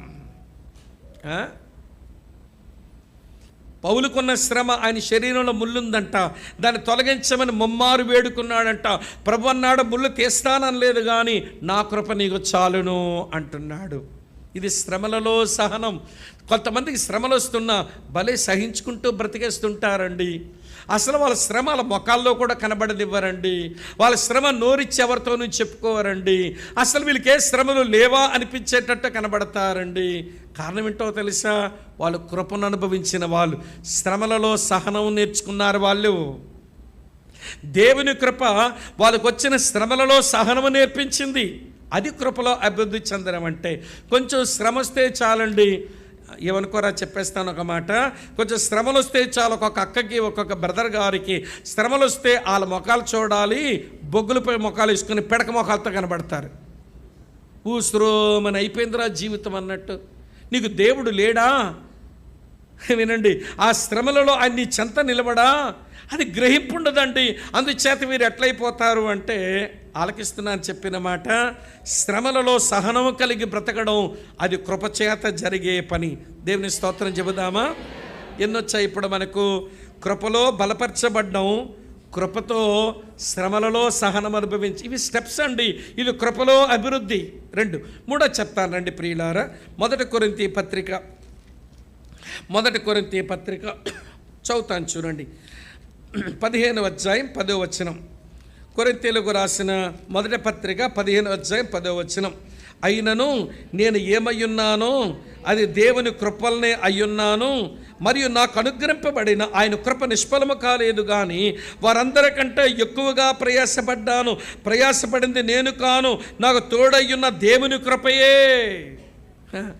కృపలో అభివృద్ధి చెందిన పౌలు భక్తుడు ఏ అనుభవంలోనికి వచ్చినాడు ఆయన అంటే సేవకు సామర్థ్యం పొందినోడయ్యాడు. నేను అందరికంటే ఎక్కువగా ప్రయాసపడ్డా సేవలో, మళ్ళీ ప్రయాసపడింది నేనని అనుకునేరు, నేను కాను, నాకు తోడయ్యున్న దేవుని కృపయే. సేవకు సామర్థ్యాన్ని ఇచ్చింది దేవుని కృప. ఇప్పుడు ఒక విషయం అడుగుతాను, కృపలో మన అభివృద్ధి చెందిన మాట నిజమైతే దేవుని మందిరంలో, దేవుని సంఘంలో, దేవుని సేవలో ఏదో ఒక పని ఉంటుంది. దేవుని కృప చేత ఏ పనికి నువ్వు సామర్థ్యం గడించుకొని ఆ పనిలో కనబడుతున్నావో చెప్పండి. ఇక్కడ ఉన్నారా లేదా? నేను అప్పుడప్పుడు అడుగుతుంటాను కొంతమందిని, బ్రదర్ ఏం చేస్తున్నారండి అంటే, నేను పలానా హాస్పిటల్లో మెడికల్ డాక్టర్నండి. ఏం చేస్తున్నాను బ్రదర్? పలానా కాలేజీలో నేను జూనియర్ లెక్చరర్నండి. నేనేమో ఎంఆర్ ఆఫీసులో యూడీసీనండి. లోకంలో ఏం చేస్తున్నారంటే గబగబా ఏదో చెప్తారు. నేను వెంటనే మరో ప్రశ్న అడుగుతుంటాను, అది వాళ్ళ గొల్లు మండుద్ది. తర్వాత నేను అడిగే ప్రశ్న ఏంటంటే, సంఘంలో మీరు ఏం చేస్తుంటారు? కళ్ళు గుడ్లగోబలా చేసి ఇలాంటి ప్రశ్న అడిగాడేంటి? లోకంలో ఏం చేస్తున్నారని చెప్పడానికి మీ దగ్గర మాటలు ఉన్నాయా? మరి సంఘంలో ఏం చేస్తున్నారని చెప్పడానికి మాటలు లేవా? అలా వింటున్నారా? సంఘంలోనండి నాకు ఏ పని రాదు, కానీ అందరికంటే ముందు కుర్చీలు వేస్తానండి, అందరిలా పాటలు పాడలేనండి, కొందరు వాయించినట్టు వాయిద్యాలు వాయించలేనండి, మీ బోటోలు వాక్యం చెప్పినట్టుగా నేను వాక్యం చెప్పలేనండి, అందుకే నేను అందరికంటే ముందు వెళ్ళి కుర్చీలు వేస్తానండి, కార్పెట్లు వేస్తానండి, మందిరం శుభ్రం చేస్తానండి. నా ఉద్యోగం అదేనండి. సంఘంలో అండి నాకు కొంచెం వాయిద్యాలు వాయించడం వచ్చు, మా సేవకుడు పనికి పెట్టాడు, నేను వాయిద్యం వాయిస్తుంటానండి. నా పాడే వరం ఉంది, మా సేవకుడు అది గమనించి నన్ను కొయిర్లో పెట్టారండి, నేను పాటలు పాడి ప్రభు సేవలో ఉంటానండి. వారమంతట్లో నాకు చెప్పడం చందనమేమి రాకపోయినా నా దగ్గర కరపత్రం యేసుని ఎరగనోడిని ఒకటికి ఇవ్వడం నాకు వచ్చే ఆ పని వచ్చండి, కరపత్రాలు పంచుతుంటానండి. నాకు ఏ పని చేత కాదు, కానీ నా బంధువుల స్నేహితుల్ని ఆదివారాన్న ఒక స్నేహితుడినో బంధువుడినో నేను పిలిచి పిలిచి పిలిచి బ్రతిమలాడి మందిరం తీసుకొస్తుంటానండి. నాకు సంఘంలో పని ఉందండి. ఇప్పుడు చెప్పు, నీ సంఘంలో నీ పని ఏంటో? నువ్వు నిజంగా దేవుని కృపను అనుభవిస్తున్న విశ్వాసమైతే ఆ కృప నీకు సేవ చేయడానికి సామర్థ్యం ఇస్తే, ఏం పౌలుకే కృప సామర్థ్యం ఇచ్చుద్దా? మనకి ఇవ్వదా?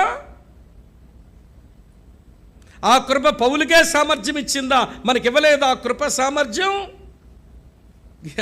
దేవుని కృపకు అందరికీ సామర్థ్యం ఇచ్చే, అందరికీ వరాలు ఇచ్చే ఆ సామర్థ్యం కృపకున్న మనం దాన్ని అందిపుచ్చుకోలేదు. అందుకనే కొంతమంది సంఘములో ఏ పని చేయకుండా ప్రేక్షకుల్లాగా తగలడతారు. సంఘాల్లో ఏ పని చేయరు వీళ్ళు. ఎవర్రంటే 2:30 గంటల సేపు సినిమా చూడడానికి పోతారే, సినిమా హాల్కి వెళ్ళి సినిమాలు తుడిచినోడు ఉంటాడా? సినిమాకి వెళ్ళి కుర్చీలు వేసినోడు ఎవడైనా ఉంటాడా? ఏముండదు. మేము 2:30 గంటలు కూర్చోవడం, టికెట్ కట్టి వచ్చాము, 2:30 గంటల సినిమా చూసేస్తాం, వెళ్ళిపోతామంతే, అయిపోయింది మా పని. ఈ సంఘంలో చాలామంది విశ్వాసులు అలాంటి ప్రేక్షకుల పాత్ర అయిపోయి వీళ్ళు కృపల అభివృద్ధి చెందరు. మీరేమనుకోకండి, ఉన్నమాట చెప్తే కృపల అభివృద్ధి చెందరు. జీవితకాలం క్రైస్తవులుగా వీళ్ళున్న, సంవత్సరాల తరబడిగా క్రైస్తవులుగా ఉన్న వీళ్ళు దేవుని కృపలో అభివృద్ధి చెందడమే చేత కాదు. కృపలో అభివృద్ధి చెందితే ఎప్పటికైనా బలపరచబడి ఉండాలి. కృపలో నీవు ఏమంటే అభివృద్ధి చెంది ఉంటే, ఆలకిస్తున్నారా, శ్రమలలో సహనం కలిగి బతకడం వచ్చేసి ఉండాలి. కృపలో అభివృద్ధి చెందడం నీకు వచ్చి ఉంటే సేవకు సామర్థ్యాన్ని గడించి నువ్వు సేవలో ఏదో పనిలో కనబడే ఉండాలి. ఇవన్నీ కనబడడం లేదంటే నువ్వు దేవుని కృపలో ఏం అభివృద్ధి చెందావు అనేది ప్రశ్న. ఇంకా చెప్తాను వినండి, ఇంకొకటి చూపిస్తాను మీకు. 2 కొరింథీ పత్రిక రండి, ఇది కూడా దేవుని కృపేనంట. 2 కొరింథీ పత్రిక 8వ అధ్యాయం చదువుతున్నాను చూడండి ప్రియులారా. 8వ అధ్యాయం 1వ వచనం. రాసుకోండి, అన్ని రెఫరెన్సులు రాసుకోండి, మళ్ళీ చదవండి, ధ్యానం చేయండి. 2 కొరింథీ 8:1 సహోదరులారా, మాసిదోనియా సంఘములకు అనుగ్రహించబడిన దేవుని కృపను గూర్చి మీకు తెలియజేయుచున్నాను. మాసిదోనియా సంఘాలంటే ఏ సంఘాలమ్మా అవి? ఇక్కడ ఉన్నారా లేదా? మాసిదోనియా సంఘాలంటే ఆ సంఘాల పేర్లు చెప్పండి. Very very good. ఏంటా? ఫిలిప్పీ సంఘం, ఇంకా ఏంటమ్మా? ఎఫెస్ సంఘం మాసిదోనియా సంఘం కాదు అమ్మా. మాసిదోనియా సంఘాలంటే ఫిలిప్పీలో ఉన్న సంఘం, తెస్సలోనికలో ఉన్న సంఘం, బెరయలో ఉన్న సంఘం, ఈ మూడింటిని మాసిదోనియా సంఘాలంటాం. వీళ్ళకు దేవుడు కృపను అనుగ్రహించాడంట. కొరింథీయులతో అంటున్నాడు, ఒరే బాబు, వారికి అనుగ్రహించబడిన కృప గురించి కొంచెం మీకు రాద్దాం అనుకుంటున్నానని రాశాడు. ఏంటి వారికి అనుగ్రహించబడిన కృప అంట? చూడండి 2వ వచనం.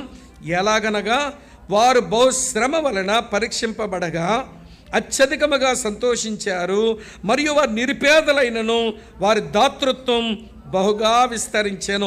ఈ కృప విషయంలోనూ పరిశుద్ధుల కొరకైన పరిచర్యలో పాలు పొందు విషయంలోనూ మనపూర్వకంగా మమ్మల్ని వేడుకొనుచు వారు తమ సామర్థ్యము కొలది కాక సామర్థ్యము కంటే ఎక్కువగా తమంతట తామే ఇచ్చిరని మీకు సాక్ష్యం ఇచ్చుచున్నాను. ఇది ఏమి కృప అంటే దాతృత్వం. అది దేవుడు అనుగ్రహించే కృప. అందరూ దేవునికి ఇవ్వలేరండి. మీకు ఆ విషయం అనేనా? దేవునికి కూడా ఇవ్వలేని దరిద్రులు ఉంటారు కొంతమంది. దేవుని కూడా ఇచ్చుకోలేని దరిద్రులు ఉంటారు సంఘంలో. దేవుడు ఏమిచ్చినా అది నా కొరకే అని వీళ్ళు గుడి చాలదు, గుడిలో గుండవ చాలదు, మొత్తం మింగుతారంతే. దేవునికి ఇవ్వలేనటువంటి దరిద్రులు కొంతమంది ఉంటారు. కానీ మాసిదోనియా సంఘములు ఉన్నవారు ఎట్లాంటి వాళ్ళంటే, వారు నిరుపేదలైనను, అమ్మ వింటున్నారా, బహు శ్రమల్లో పరీక్షించబడుతున్న నిరుపేదలైనా కానీ పరిశుద్ధుల పరిచర్య కొరకు బలవంతంగా పౌలు చేతిలో పెడుతున్నారట. పౌలన్నా ఇది తీసుకెళ్ళి ఖర్చు పెట్టే సేవలో, మరి మీరు పేదాలు కదరా బాబు, ఇవ్వద్దు నాకంటే, లేదు లేదు మేము పేదోళమైనా దేవుని సేవ జరగాలిగా తీసుకెళ్ళావు.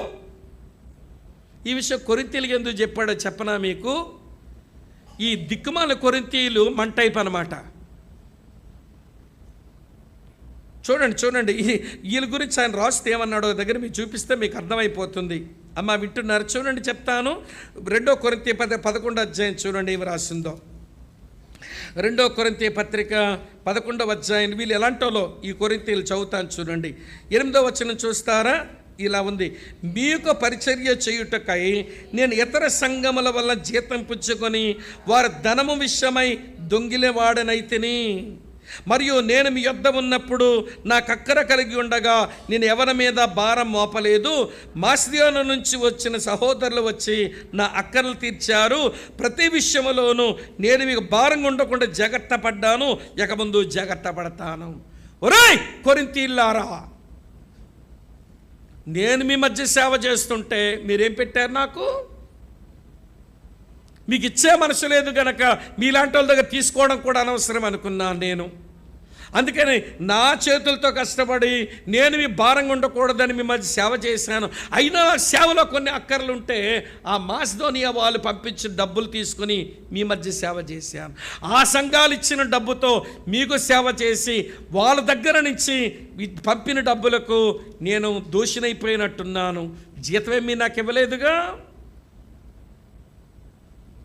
మీకు పరిచర్య చేయుడుగా ఇతర సంఘాల వల్ల జీతం పుచ్చుకోవాలా? నేను మీ మధ్య సేవ చేస్తున్నాను, మీకు పరిచర్య చేస్తున్నాను. మాసిదోనియా సంఘం వాళ్ళు డబ్బులు పంపిస్తున్నారు. వీళ్ళకేమి లేదో తెలుసా అండి? ఇచ్చే కృపలేదు వీళ్ళకి. పేదోళం కాదు కొరింథీయులు. వింటున్నారా లేదా మీరు? చాలా డబ్బులున్నోలే, కానీ దేవుని పనికిచ్చే ఆ కృపను వీళ్ళు అభ్యాసం చేయటం వీళ్ళకి రాలేదు.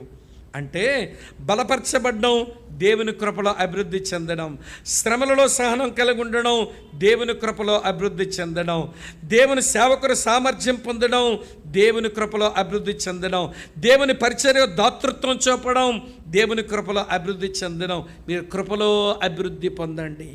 అది అమ్మ గ్రహిస్తున్నారా మీరు? చివరి దినాలకు వచ్చాం. ప్రతికూలమైన పరిస్థితుల మధ్యలోకి వచ్చేసాం కనుక మీరు దేవుని కృపలో మీరు అభివృద్ధి చెందండి.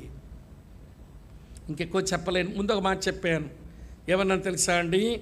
ఏమండి, జ్ఞానం లేని కృప అది మొద్దు సాధనం. అమ్మ వింటున్నారా? కృపలేని జ్ఞానం అది భయంకరమైన ఆయుధం.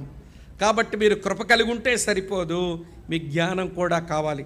ఏమి జ్ఞానం అంట చూపించి ముందుకెళ్ళిపోతాను ప్రియులారా. రండి చూపిస్తాను ప్రియులారా. ఈ మంచి మాట చూడండి. అక్కడే రాసి ఉంటుంది 18వ వచనం, మన ప్రభువును రక్షకుడైన యేసుక్రీస్తు అనుగ్రహించు కృపయందును జ్ఞానమందును అన్నాడు. ఏమిటా జ్ఞానం? ప్రభువును రక్షకుడైన యేసుక్రీస్తును గూర్చిన జ్ఞానం, అది ఆయన అనుగ్రహించిన జ్ఞానం. ఈ మాట ఈ పత్రికలో అమ్మ వింటున్నారా? 3 మార్లు కనబడుతుంది. 11వ వచనం అంటాడు ప్రభువును రక్షకుడైన యేసుక్రీస్తు. మళ్ళీ 20వ వచనంలో ప్రభువును రక్షకుడైన యేసుక్రీస్తు. మళ్ళీ ఇప్పుడు మనం చదివిన వచనంలో ప్రభువును రక్షకుడైన యేసుక్రీస్తు. యేసుక్రీస్తుని గురించిన జ్ఞానం అంటే అమ్మ మనం నమ్మిన దేవుడు పూర్తి పేరు చెప్పండి.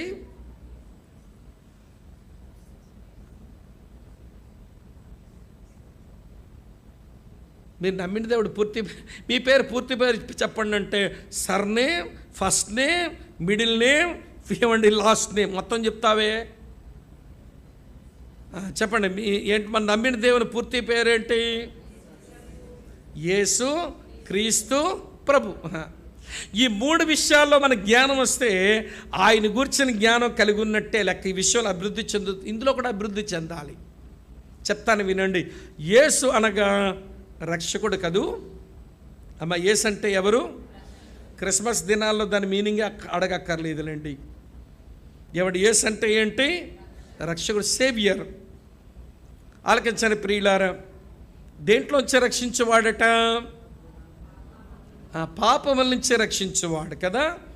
ఏమండి వీడు నరకం నుంచి కాదు, నరకం గురించి అసలు ప్రస్తావనే అక్కర్లేదు మనకి. ఇంకా పాపాల నుంచే రక్షించబడిపోతే నరకం గురించి ఆలోచించాల్సిన అవసరం లేదు. పాయింట్ ఏంటనంటే పాపముల నుంచి రక్షించిన వాడు ఆయన రక్షిస్తూనే ఉన్నాడు. ప్రతిరోజు ఆ రక్షకుని వైపు చూచి మన జీవితంలో దొర్లిన పాపాల విషయమై పశ్చాత్తాపం నందుతూ ఆయన క్షమాపణ కోరుకుంటూ రక్షణ పొందుతూ ఉండడం యేసుని గూర్చిన జ్ఞానములో అభివృద్ధి చెందడం. ఎవరి గూర్చిన జ్ఞానం? యేసుని గూర్చిన జ్ఞానములో అభివృద్ధి చెందడం. ఆయన ఉత్తి యేసు మాత్రమే కాదు, పక్కనే ఉంది క్రీస్తు అని ఉంది. క్రీస్తు అంటే అర్థం ఏమిటి? బైబిల్ పదం అభిషక్తుడు. దాన్ని పారాఫ్రైజ్ చేస్తే, దాన్ని కొంచెం తేలిగ్గా అర్థం చేసుకోవాల్సి వస్తే క్రీస్తు అనగా సరిపోయినవాడు, సఫిషియంట్ వన్. ఎవరైనా సరిపోయినవాడు. దేని సరిపోయినవాడు? యూదుల మతంలో ఒక వ్యక్తిని అభిషక్తునిగా చేస్తే, అభిషక్తుడు అని అంటే అభిషేకం జరిగితే అయితే ప్రవక్తకైనా జరగాల అభిషేకం, లేదా యాజకుడు కన్నా జరగాల అభిషేకం, లేదా రాజు కన్నా జరగాల అభిషేకం. అంతే కదా అండి. ఇప్పుడు యేసును క్రీస్తుని ఎందుకన్నాము? యేసును అభిషక్తుని ఎందుకన్నామంటే ఆయన ప్రవక్తగా ఉండడానికి వచ్చినవాడు మోషే లాంటి ప్రవక్త. యాజకుడిగా ఉండడానికి వచ్చిన వాడు మెల్కీసెదెకు క్రమంలో. ఆయన రాజుగా ఉండడానికి వచ్చిన వాడు దావీదు వంశంలో పుట్టాడు. కాబట్టి నాకు బోధ చేయడానికి ఆయన సరిపోయిన వాడు, నా పక్షమున యాజకత్వం చేయడానికి సరిపోయిన వాడు, నన్ను ఏలడానికి ఆయన సరిపోయిన వాడు. అందుకే ఆయన సఫిషియంట్ వన్. యేసు నాకు బోధించడానికి సరిపోయిన వాడు, యేసు నా పక్షముగా యాజకత్వం చేయడానికి సరిపోయిన వాడు, యేసు నా జీవితాన్ని పాలించడానికి సరిపోయినవాడు. ఆయన రాజు, ఆయన యాజకుడు, ఆయన ప్రవక్త. అందుకే క్రీస్తు అన్న టైటిల్, శీర్షిక వచ్చింది, బిరుదు వచ్చింది. కానీ దాని అర్థం ఆయన నాకు సరిపోయినవాడు. ఇప్పుడు చెప్పండి, ఆయన మన సరిపోయినవాడేనా? ఏంటి అలా చూస్తున్నారు? మా వాళ్ళు ఆరాధించినప్పుడు, అంటే మేము ఇండివిజువల్గా ఆరాధిస్తాము, ఆరాధన సందేశం అయ్యాక మా వాళ్ళు ఆరాధించినప్పుడు కొంతమంది పాడుతుంటారు, సరిపోయిన వాడవయ్యా యేసు మాకందరికి, పరిశుద్ధ దేవుడవయ్యా చేరాము నీ దరికి. ఎవరంట? యేసు చెప్పండి ఏటమైన సరిపోయినవాడు, ఆయన బోధించడానికి సరిపోయినవాడు, నా పక్షంగా యాజకత్వం చేయడానికి సరిపోయినవాడు, ఆయన నన్ను పాలించడానికి సరిపోయినవాడు. అంటే saviour became my sufficient one. రక్షకుడు నాకు సరిపోయిన వాడైనాడు. అలాగని సరిపోయిన వాడని అన్నిటి కొరకు ఆయన వైపే చూస్తూ బతకడం, అది ఆయన గూర్చిన జ్ఞానంలో అభివృద్ధి చెందడం. యేసును గూర్చిన జ్ఞానములు అభివృద్ధి చెందుదాం, క్రీస్తుని గూర్చిన జ్ఞానములు అభివృద్ధి చెందుదాం. మూడో మాట ఎవరో తెలుసా? యేసు, క్రీస్తు, తర్వాత ఏంటి? ప్రభు. ఇక్కడ ప్రభు అంటే ఆయన చక్రవర్తి అని అర్థం, సావరిన్ అని అర్థం. సావరిన్ అంటే చక్రవర్తి, అంటే ఆయన ఏదైనా చెయ్యాలి అనుకున్నప్పుడు తన ఇష్టము చొప్పున చేసుకుంటాడు.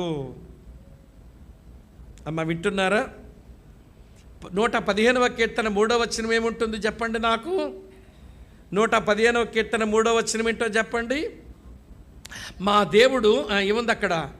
115:3. మా దేవుడు పైన ఆకాశమందున్నాడు, ఆయనకిచ్చ వచ్చినట్లుగా సమస్తమును చేయుచున్నాడు. అంతే.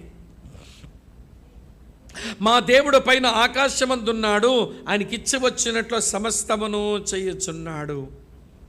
ఒక మారు బబులోను చక్రవర్తికి గడ్డి తిన్నాక బుద్ధి వచ్చింది ఆడికి. అవునా? పశువుల గడ్డి వేసిన తర్వాత బుద్ధి వచ్చింది. బుద్ధి వచ్చాక దేవుని సార్వభౌమత, లేకపోతే అంతకుముందు అనుకుంటాడు, నా బలము చేత నా సామ్రాజ్యాన్ని విస్తరింపజేసుకున్నాను, నా బలము చేత నేను పెద్ద ప్యాలెస్ కట్టాను, హ్యాంగింగ్ గార్డ్ వేలాడే తోటలు నాటాను, అంతా నా శక్తి, నా కృషి అనుకున్నాడు. అందుకని దేవుడు, నీ వల్ల జరిగింది కాదురా బాబు, నేను నీకు అవకాశం ఇచ్చాను, అది మర్చిపోయావు. అందరి ప్రాణాలు నా విషయంలో ఉంటాయి. నేను ఆయుష్ని పెంచి అవకాశాలు ఇచ్చాను కనుక నువ్వు ఈ స్థాయికి వస్తే నువ్వు నన్ను మర్చిపోయినావు నువ్వు. అందుకని పశువులాగా గడ్డి తినేలా చేస్తే ఆ గడ్డి తిన్నాక ఎదగాడ బుద్ధి వచ్చి ఇలాగంటున్నాడు. ఏమన్నాడు తెలుసా అండి? మీరు చదవండి తర్వాత దానియేలు గ్రంథం 4:35 పరలోక సేన ఎడలను భూనివాసుల ఎడలను ఆయన చిత్తము చొప్పున ఆయన సమస్తమును జరిగించువాడు, ఆయన చెయ్యి పట్టుకొని నువ్వు ఎందుకు ఇలా చేస్తున్నావు అని అనగలిగిన వారెవరూ లేరట. అది దేవుని సార్వభౌమత్వం అంటే. ఏంటమ్మా? పరలోక నివాసుల ఎడలను భూనివాసుల ఎడలను తన చిత్తము చొప్పున జరిగించుకున్నవాడు, ఆయన చెయ్యి పట్టుకొని ఎలాగ నువ్వెందుకు చేస్తున్నావు అని అడగలిగినోడు ఎవడూ లేడట. మరి అడగలేనప్పుడు మరి ఏం చేయాలని అంటే ఆయన ఏది చేస్తే దానికి చిత్తము ప్రభు అండమే నేర్చుకోవాలి. అది దేవుని సార్వభౌమత్వాన్ని గూర్చిన జ్ఞానములో అభివృద్ధి చెందడం. ఇప్పుడు చూడండి, మరి చెప్పన, యేసు కాస్త క్రీస్తు అయినాడు, క్రీస్తు కాస్త ప్రభు అయినాడు. సేవియర్ బికేమ్, చెప్పండి, సఫిషియంట్ వన్ బికేమ్ సావరిన్. అది యేసును గుర్చిన జ్ఞానములు అభివృద్ధి చెందాలి, క్రీస్తుని గుర్చిన జ్ఞానములు అభివృద్ధి చెందాలి. మీరంటే ప్రియమైన ప్రభువుని గుర్చిన జ్ఞానములు అభివృద్ధి చెందాలి. ప్రభువుని గుర్చిన జ్ఞానములు అభివృద్ధి చెందిన వాడు చిత్తము ప్రభువా ఆయన బ్రతకడం నేర్చుకుంటాడు. క్రీస్తుని గూర్చిన జ్ఞానములు అభివృద్ధి చెందినవాడు నా దేవుడు అన్నిటికీ సరిపోయిన వాడని ఆయన వైపే చూసి బ్రతుకుతాడు. యేసుని గూర్చిన జ్ఞానంలో అభివృద్ధి చెందినవాడు పాపపు డాగులతో పాప మరకలతో మిగిలిపోడు, ఎప్పటికప్పుడే తను శుద్ధీకరించబడి క్షమాపణ పొందిన వ్యక్తిగా ఉంటుంది. ఇప్పుడు చెప్పండి, యేసు క్రీస్తు ప్రభువుని గూర్చిన జ్ఞానంలో అభివృద్ధి చెందుతున్న మనుషులమే అంటారా? నీతి విరోధులు, అబద్ధ ప్రవక్తలు, అబద్ధ బోధకులు ప్రబలిపోతున్నారు క్రైస్తవ సంఘాలలో. కనుక కాచుకుని ఉండడమే కాదు, అభివృద్ధి చెందండి. దేవుని యేసుక్రీస్తు అనుగ్రహించే కృపలోను, యేసుక్రీస్తు అనుగ్రహించే జ్ఞానములోను మీరు అభివృద్ధి చెందాలి. ఇప్పుడు నేను అభివృద్ధి చెందే వాళ్ళు ఎట్లుంటారో కొన్ని ఎవిడెన్స్ ఇచ్చి ముగింపుకు వస్తాను. నేను అభివృద్ధి చెందానా లేదా దీంతో తెలిసిపోతుంటుంది. కృపలో ఎంత అభివృద్ధి చెందామో, ఆయన గురించి జ్ఞానంలో ఎంత అభివృద్ధి చెందామో మనకు అర్థమైపోయి ఉంటుంది. అయినా కొన్ని ఎవిడెన్సెస్ చూపిస్తాను. ఎవిడెన్స్ ఏంటనంటే, బాగా దేవుని కృపలోను ప్రభు అయిన యేసుక్రీస్తుని గురించి జ్ఞానంలోను అభివృద్ధి చెందినటువంటి వారు యోహాను 3:30 ప్రకారం ఆయన హెచ్చవలసి ఉన్నది, నేను తగ్గవలసి ఉన్నది అని బతుకుతారంతే. ఏంటమ్మా? ఆయన హెచ్చవలసి ఉన్నది, నేను తగ్గవలసి ఉన్నది అన్న గ్రహింపుతోనే బ్రతుకుతారు. అమ్మ, అర్థమవుతుందా అండి? ఇదొక ఎవిడెన్స్. ఎదుగుతున్నాం, అభివృద్ధి చెందుతున్నాం అనేది దానికి ఎవిడెన్స్. రెండవ సంగతి, మత్తయి సువార్త 6వ అధ్యాయం 1-6 వచనాల ప్రకారం వారు చేసిన భక్తి ఎవరికి కనబడకుండా చేసుకుంటారు. దాన ధర్మాలైనా, ప్రార్థన అయినా, ఉపవాసమైనా ఎవరికి తెలియాలి అనుకోరు. ఏంటమ్మా? మనుషులు కనబడాలని చెయ్యరు. ఆలకిస్తున్నారా? నేను చాలాసార్లు చెప్పాను, బెరాకాలు ఇక్కడ వేళ్ళు మీదకు చూపించుకునే చెట్టు అది ఎంత పెద్దదైనా నేల కొరిగిపోతుంది అంతే. వేరు లోపలికి పెట్టుకున్న ఒక చిన్న వేప చెట్టు ఎన్ని తుఫానులు వచ్చినా అది స్థిరంగానే నిలిచి ఉంటుంది. కారణం ఏంటో తెలుసా? వేర్లు బయటకు చూపించుకోకూడదు. మన భక్తి జీవితం ఎవరు ఆలకిస్తున్నారా అమ్మా?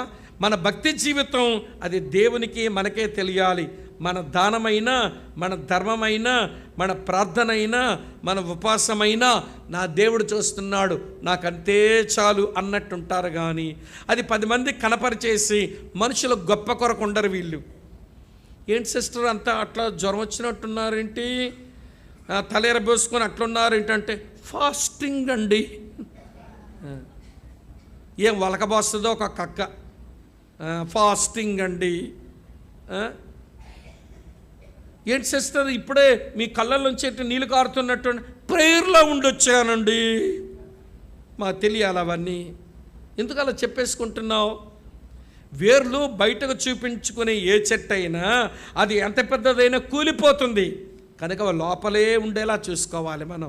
అవి కనబడేలా బ్రతకం. ఏమంటే దేవుని కృపలో, దేవుని జ్ఞానములో అభివృద్ధి చెందుతున్న వారు అలా ఉంటారు. ఇది 2. మూడో విషయం ఏంటంటే వీరు అధికారాలు కోరుకోరు. 1 యోహాను పత్రిక, క్షమించండి, 3 యోహాను పత్రిక 9వ వచనంలో ఒక అతగాడు ఉంటాడు రండి. వాడికి ఏం కావాలంట తెలుసా ప్రియులారా? వాడికి ప్రధానత్వం కోరుకునేవాడట. దియోత్రఫే. కృపలోను జ్ఞానములు ఎదుగుతున్నవాడు ఆధిపత్యం కొరకు వాడు ఎదురు చూడడు. నాకు ఆధిపత్యం అక్కర్లేదు అనుకుంటాడట. తర్వాత మత్తయి సువార్త 9:36 ప్రకారం నశించిపోతున్న వారి పట్ల కనికరం ఉంటుంది. అయ్యో ఈ ప్రజలు కాపరలేని గొర్రెల వలె విసిగి చెదరిపోయినారు అని వారి మీద కనికర పడ్డం వస్తుందట. కనికరముతో బ్రతుకుతున్నవారు, ప్రధానత్వం కోరుకొనని వారు, ఎవరికి కనబడకుండా భక్తి చేసేవారు, దేవుని హెచ్చించేవారు, తమను తగ్గించుకునేవారు వారు ఉన్నారు అంటే వారు అభివృద్ధి చెందుతున్న వారికి అవే రుజువులు అన్నట్టు. ఇప్పుడు చెప్పండి, మిమ్మల్ని మీరు కాచుకోండి, మీకు మీరుగా అభివృద్ధి చెందండి. మిమ్మల్ని మీరు కాచుకోండి, మీకు మీరుగా అభివృద్ధి చెందండి. కాచుకోవడంలో జాగ్రత్త, అభివృద్ధి చెందడంలో ప్రియులారా మన యొక్క ఆరాటం, ఈ 2 తప్పనిసరి అని మనం గుర్తించలేకపోతే ఈ ప్రతికూలమైన పరిస్థితుల మధ్య మన ఆధ్యాత్మిక జీవితాలను మనం సక్రమంగా ఉంచుకోలేమని తెలుసుకోండి. ఇంతకంటే ఎక్కువ చెప్పలేను. 18వ వచనంలో చివరి మాట ముగించేస్తాను. చూడండి 18, 2 పేతురు 3:18లో ఆయనకు ఇప్పుడును యుగాంత దినం వరకును మహిమ కలుగునుగాక. Glorify him. ఆయన్ను మహిమపరచండి. మిమ్మల్ని మీరు కాచుకున్నారనుకోండి, మీరు ఏ విషయంలో అభివృద్ధి చెందాలి, అభివృద్ధి చెందుతున్నారనుకోండి, మీ వల్ల దేవునికి ఏమొస్తుంది? మహిమ వస్తుంది. ఇక్కడ 2 విషయాలు చెప్పి ముగించేస్తాను. ఒకటి, అమ్మా వినండి, చాలా నీవు మహిమపరచాలి, నిన్ను బట్టి మరొకరు దేవుని మహిమపరచాలి. అంతే. నువ్వేం చేయాలి?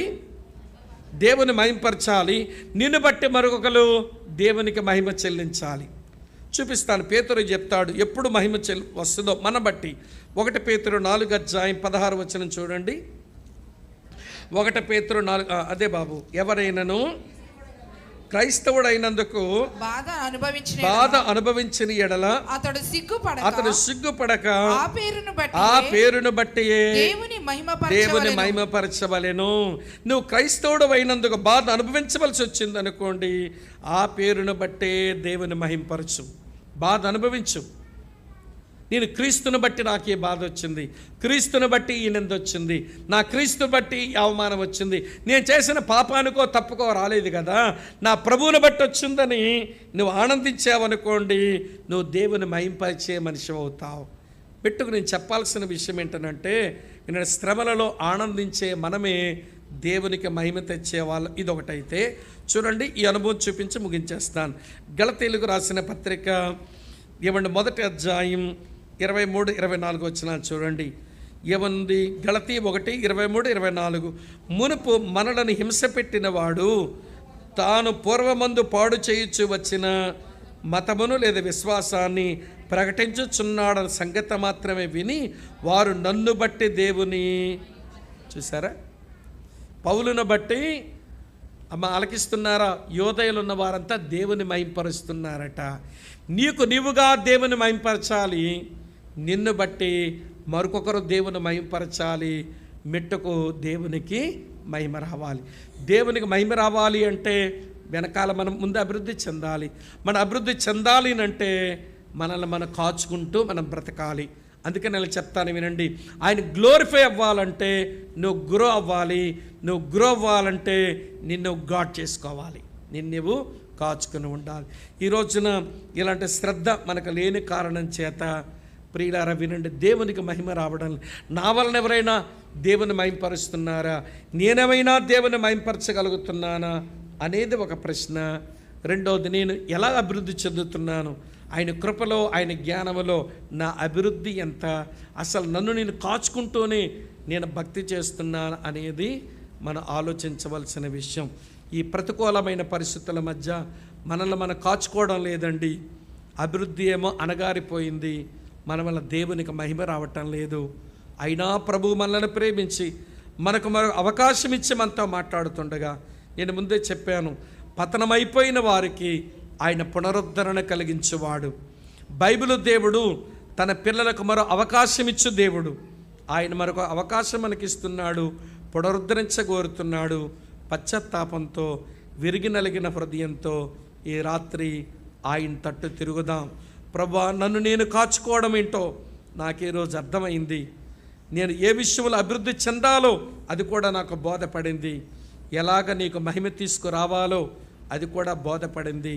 కనుకరించవా, ఈ అనుభవాలు నా సొంతమైనట్టుగా నన్ను బలపరచండి, నన్ను లేవనెత్తండి అని ప్రార్థన చేసుకుందాం. తల్ల వంచండి.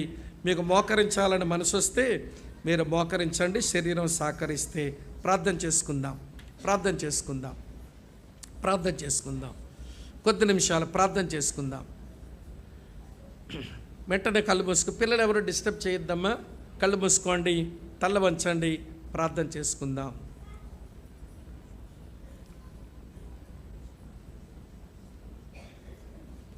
ప్రియుడా, జ్ఞాపకం చేసుకో. ప్రియ సహోదరి, మర్చిపోవద్దు. నా ప్రియ సహోదరుడా, ఆసక్తి కలిగుండు. నా ప్రియ సహోదరి, జాగ్రత్తలు తీసుకో. చాలా ప్రతికూలమైన దినాల్లోకి వచ్చాం. ప్రతికూలమైన పరిస్థితుల మధ్య మనం బ్రతుకుతున్నాం. మురికి కాలవల మధ్యలో ఒక కలుపులాగా బతకవలసిన రోజులు వచ్చినాయి. మురికి కాలవల మధ్యలో ఒక కలుపులాగా బతకవలసిన రోజులు వచ్చాయి. నిన్ను నువ్వు కాచుకోకపోతే చాలా ప్రమాదం. ఎంత ప్రమాదమో చెప్పాను. కాచుకోవడానికి ఎలా జాగ్రత్తలు తీసుకోవాలో చెప్పాను. రా, అభివృద్ధి చెందుదాం రండి. మన జీవమున్న వారం కదా, జీవము లేని వారికి అభివృద్ధి ఉండదు. యేసయ్య అన్నాడు, నా మాట విని నన్ను పంపిన వాని విశ్వాసం ఉంచువాడు వాడు నశింపక నిత్య జీవం పొందినాడు, వాడు తీర్పులోనికి రాక వాడు మరణంలోంచి జీవంలోకి వచ్చాడు అన్నాడు. మన జీవం కలిగిన దేవుని పిల్లలం. మన అభివృద్ధి చెందకపోతే ఎట్లా? అభివృద్ధి తప్పనిసరి అమ్మా. అభివృద్ధి వెంటనే రాదు సహోదరుడా. అభివృద్ధి కష్టమే తల్లి, కానీ మనం అభివృద్ధి చెందవలసి ఉంది. ఆయన అనుగ్రహించిన కృపలో అభివృద్ధి చెందుదాం. ఆయన అనుగ్రహించిన జ్ఞానములో అభివృద్ధి చెందుదాం. కృపలో ఏ స్థాయి వరకు వచ్చావో నీకు తెలుసు. కృపచేత రక్షించబడ్డంతోనే తెల్లారిపోయింది. మిగిలిన అనుభవాలేమి మన జీవితంలో ఇంకా చొరబడలేదు. జ్ఞానములో ఎంత అభివృద్ధి ఉందో మనకి తెలిసిపోయింది. ప్రభువా కనికరించవా, కనికరించవా. నిన్ను నీవు దేవుని మహిమపరచడం లేదు, నిన్ను బట్టి మరొకరు కూడా దేవుని మహిమపరచడం లేదు. నోరు తెరవండి, మెల్లని స్వరాలతో ప్రార్థన చేయండి. నోరు తెరవండి, మెల్లని స్వరాలతో ప్రార్థన చేయండి. మీ స్వరం మీ చెవికి వినబడేలా చేసుకోండి. ప్రార్థన ఏకాగ్రత వస్తుంది. మీ నోట్లోంచి వచ్చిన ప్రార్థన కనీసం మీ చెవికి వినబడేలా చేసుకోండి. ఏకాగ్రత వస్తుంది. ప్రార్థన చేసుకుందాం, ప్రార్థన చేసుకుందాం.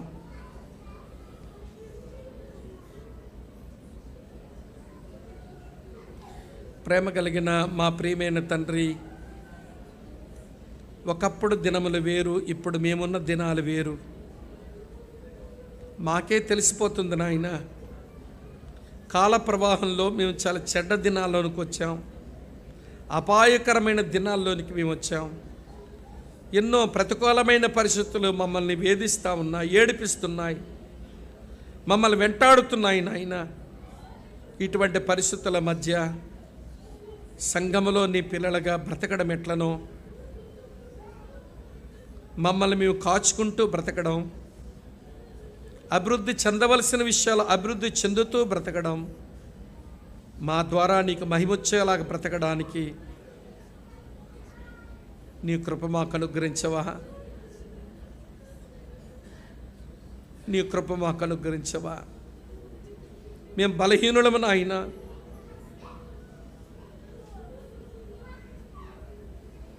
అలా చెప్పుకుంటూ ప్రార్థన చేద్దాం. ప్రేమ కలిగిన మా ప్రియమైన తండ్రి, మీకు వందనాలు చెల్లిస్తున్నాము. ఈ 2 దినాలు మీరు మాకు అనుగ్రహించిన ఈ వాక్య కూడికలకై మీకు స్తోత్రాలు.